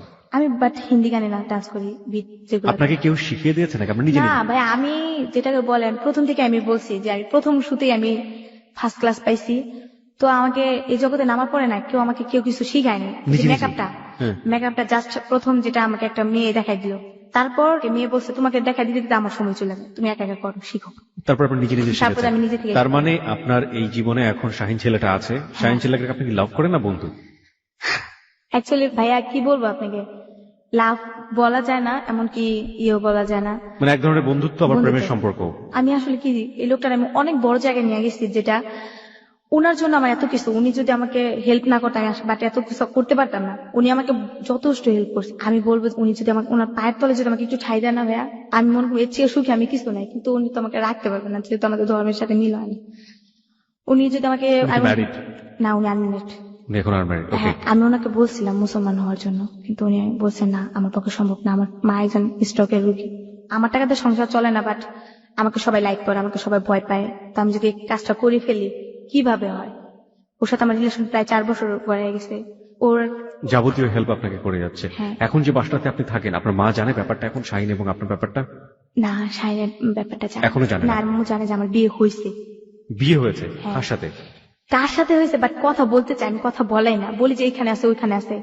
কিন্তু আপনার কাজকর্মগুলো তো সে জানে। হ্যাঁ কত বছর যাবত জানে সে বিয়ে হয়েছে? জানে তো, 2 বছর ধরে জানে যে আমার বিয়ে হয়েছে। আমি জানাইছি কারণ আমার আম্মুকে তো না জানে একটা একা একা থাকি, একটা মানে এবং সেজন্য মা জানে যে আলটিমেটলি আপনি বিয়ে করেছেন, তার সাথে আছেন। মার সাথে পরিচয় করে দিতে চান না কেন? এখানে মাকে হাইড করেন কিভাবে? কেন করি, যেটা দেখা গেছে যে আমার আম্মুর সাথে যদি পরিচয় করাই দিতে চাই আমি, বাট আম্মু বলবে যে বাসায় নিয়ে আস। এই যেমন ঈদ না গেছে। না না, আপনি তো বিয়ে করেননি, প্রথম কথা হচ্ছে এটা। কিন্তু মাকে আপনি কিভাবে ম্যানেজ করেন? এই 2 বছর যাবত, এটা তো লম্বা সময়। হ্যাঁ, আম্মু জিজ্ঞেস করে তো যে তোমার হাজবেন্ডের সাথে দাও একটু কথা বলি। আম্মু উনি না আমার ফ্যামিলি দেখতে চায় না, কেমন জানি করে। আমি একদিনকে নিয়ে যাবো, তোমার দেখাবো। তারা আম্মুকে জানে যে আপনি ডান্স করে টাকা পয়সাগুলো রোজগার করেন? হ্যাঁ জানে, আমি ডান্স করি আমি। আপনার আম্মুকে জানে আপনার জীবনের পাস্ট অতীতগুলো, আপনার এই ভয়াবহ অতীতগুলো? না। কিচ্ছু জানে না, আজকেই প্রথম আপনি সবার সামনে এই জিনিসগুলো ওপেন করলেন। আপনার ফ্যামিলির সবাই আপনাকে ঘেন্না করতো, জানতো, কিন্তু এই প্রথম ডিটেল আজকে সবকিছু আপনি ওপেন করলেন সবার কাছে। আর শাহিনের সাথে কখনো আপনার মার কথা হচ্ছে? এর ভিতরে একটা মিস্টেক করে ফেলছে, একটা কথা বলি নাই। বলেন। যে একটা লোক আমাকে, একটা বান্ধবী, মেয়েটা মারা গেছে, নাম হচ্ছে নীলুফা, ওর সাথে আবার শাহিনের সাথে রিলেশন ছিল। ও আমাকে বলে একটা ছেলে আছে 500 টাকা দিবে, যাবা? আমি তখন বস্তিতেই থাকি, তুমি বসে যাবো, না করিনি, তো টাকার দরকার ছিল। যাওয়ার পর ও একজনের কথা বললা আমার সাথে প্রায় 9-10 জন আমার সাথে ইউজ করার পর তখন এতটা মানে জোর জবস্ত করে, পিস্তল ঠেকায় আমার মাথায়, না করতে পারলে তোকে মেরে ফেলবে যাবে। ওরা এক ধরনের সন্ত্রাস বলা যায়। তখন আমি চিন্তা করছি যদি আমাকে মেরে ফেলে তখন আমি কি করবো। আমি বলছি আচ্ছা ঠিক আছে, তো কান্নাকাটি করছিলাম আর মেয়েটাকে বকছিলাম যে তুই কি করলি আমাকে, তুই আমাকে বলতি যে আমি এগুলো করবো, তোকে তো আমি বিশ্বাস করে আসছিলাম, এমন তো না অবিশ্বাস করে আসছি, তুই তো জানিস আমি এগুলো করি, কিন্তু বাট এতটা না তো। আমার উপরে ভাই আমার গাল বৈশাখে একটা ঝড় গেছে। তারপর শাইনের ব্যাপারটা জানি না, ওর কাছে আমি গোপন করছি। ওর কাছে কালার করার জন্য অনেকেই অনেক কথা বলছে ওর কাছে আমার ব্যাপারে, যে এই মেয়েটা খারাপ, এই মেয়েটা 12 জায়গায় কাজ করে, তুমি ওর সাথে রিলেশন রাখো না। এমনকি ওই মেয়েটাও বলছে নীলুফা। তারপর ও জানার পর আমাকে বলছে যে তুমি আমার কাছে এগুলো লুকাইছো কেন, আমাকে বললেই পারতাম, আমি কিন্তু তোমাকে কিছু বলতাম না। আমি বলছি যে না আপনার কাছে বলে নাই, এই জন্য তো যাই না ফেলে স্যার লুকায় কি লাভ। তো ও কি করছে, ও কয়েকটা বন্ধু বান্ধব সাহায্য করছে, ভাই আমি ওরে পুলিশে ধরে তুমি, ও কিনলে গিয়ে এই মেয়েটার সাথে হুকুম করলো শাহিনে। তারপর ও চেষ্টা করছিল, তারপর কি করছে, ওরা একটা মারামারি করে ওই ছেলের হাত কাইটা দেয়, হাতে রক কাইটা দেয়। কোন ছেলে? জসিম করে একটা নাম। এই ছেলের সাথে আপনার কি সম্পর্ক? ছেলেটা ওই যে আমাকে নিয়ে গেল একসাথে 10-12 জন আমার সাথে। ওই ছিল তার মধ্যে একজন? হ্যাঁ। এবং এই শাহিনের সাথে মারামারি হচ্ছে? শাহিন একটা ফ্রেন্ডের সাথে মারামারি হয়েছিল। আচ্ছা।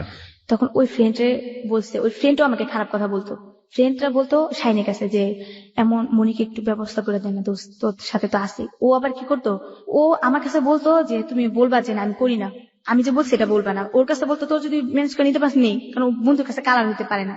তারপর যেটা হয়, ফ্রেন্ডরা আমাকে বলে যে তোমার সঙ্গে এটা হ্যান ত্যান বলে, তাই আমি বলতাম না ভাই এটা সম্ভব না, কারণ আমি আপনার ফ্রেন্ডের সাথে সম্পর্ক রাখছি, আমি আপনার সাথে বাট কখনই পারবো না। ও আমার ব্যাট রেকর্ড আজ পর্যন্ত দেখে নেই, জাস্ট কানে শুনছে, কিন্তু কখন আমার কিছু দেখে নেই। আজকে তো আপনি সব স্বীকার করলেন, আজকে তো ফার্স্ট শুনলো। হ্যাঁ, শোনার পরে যদি ও পারবে আপনাকে নর্মাল ভাবে নিতে? হ্যাঁ, কারণ আমি ও বিশ্বাসটা আমার ওর উপরে আছে, কারণ ও আমাকে খুব বিশ্বাস করে, খুব। ও আমাকে বলছে তোমার ডিটেলস যা কাহিনী আছে সব বলবা, আমি সব শুনবো।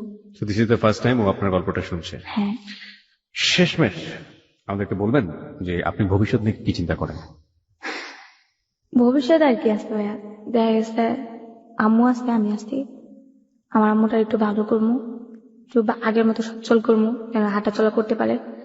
জানেন ভাইয়া একটা সত্য কথা বলতে কি, আমার আম্মু এখনো বলে তোমার কিচ্ছু করা লাগতো না, আমার একটু সুস্থ হই, আমি আবার জব করবো আগেরটা, আমি আবার ওদের সাথে রিলেশন করবো, কালেক্ট করবো নাম্বার, এমবিবিএস ডাক্তার, তো আমি নিজে একটা ফার্মেসি দেবো, দিয়া তোমার জব করা লাগতো না, তুমি বাসায় বসে বসে খাবা। আমার আম্মু এখনো বলে, আমাকে যেটা সাহস দেয়।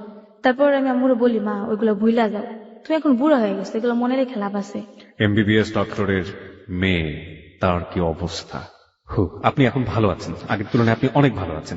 এতটাই ভালো ভাইয়া যেটা ভাষা প্রকাশ করে দেন। আল্লাহ পাক আমার মনে কপালটা লাকি রাখছে যে আমি সব দিক দিয়ে এখন খাওয়া লওয়া পোশাক টোশাক সব দিক দিয়ে, আমার মান সম্মান বলেন, হেল্প বলেন, আগে তো একজনের ঘরে গেলে বের করে দিছে, একজনে খাইতে দিছে না, একটা ইয়ে করতে দিছে না, এখন আমার থেকে মানুষ চলে। বাট বলতে পারেন আমার ফ্যামিলিটা আমি চালাই, আমার পুরো ফ্যামিলিটা। যাই হোক, এটা ডান্সের টাকা দিয়ে। ডান্সের টাকা দিয়ে। আপনি সবশেষে বলবেন যে হ্যালো 8920 তে আপনি কেন আসলেন? এটা আমি প্রথম থেকে যখন শুনি, বাইরে যাওয়ার পর একদিন শুনি, কারণ অতি প্রথম এরিনার কাহিনী যেটা হয় ওইখান থেকে শুরু করে প্রত্যেকটা গল্প আমি মিস করি না, শুনি। তারপর আমার মনে একটা আগ্রহ জাগে যে আমি এটা বলবো, আমার জীবনে তো কত ঘটনা ঘটছে। যখন আপনি বলতেন যে এখানে সব ধরনের গল্প বলা যায়, হতে পারে সেটা যে কোনো ধরনের ভালোবাসা, লাভ স্টোরি, দুঃখের সবকিছু, তো আমি ভাবতাম তাহলে তো আমার গল্পটা ওনারা নিবে, কিন্তু আমি নাম্বারটা কখনই বুঝতাম না, আপনার ফোন নাম্বারটা কখনোই বুঝতাম না। খুব স্পিডে বলি কখনো নাম্বারটা এতটা স্পিডে বলতেন আমি বুঝতাম না। তারপর যেটা হয়, আমি টাচ মোবাইল নিই, টাচ মোবাইল নেওয়ার পর এটা অনলাইন থেকে নামাই, ওই শাহিনের সাহায্যে নামাই, ওর থেকে ধীরে ধীরে ধীরে ধীরে আপনার নাম্বারটা শুনি, শোনার পর ফোন করি, বাট ফোন ঢুকে না। কতদিন আগে আপনি আমাদের এখানে ফোন করেছিলেন? প্রায় আপনার শিমুলাপার কাহিনী হলো না, আপনি মাস বলতে পারেন কয় মাস আগে?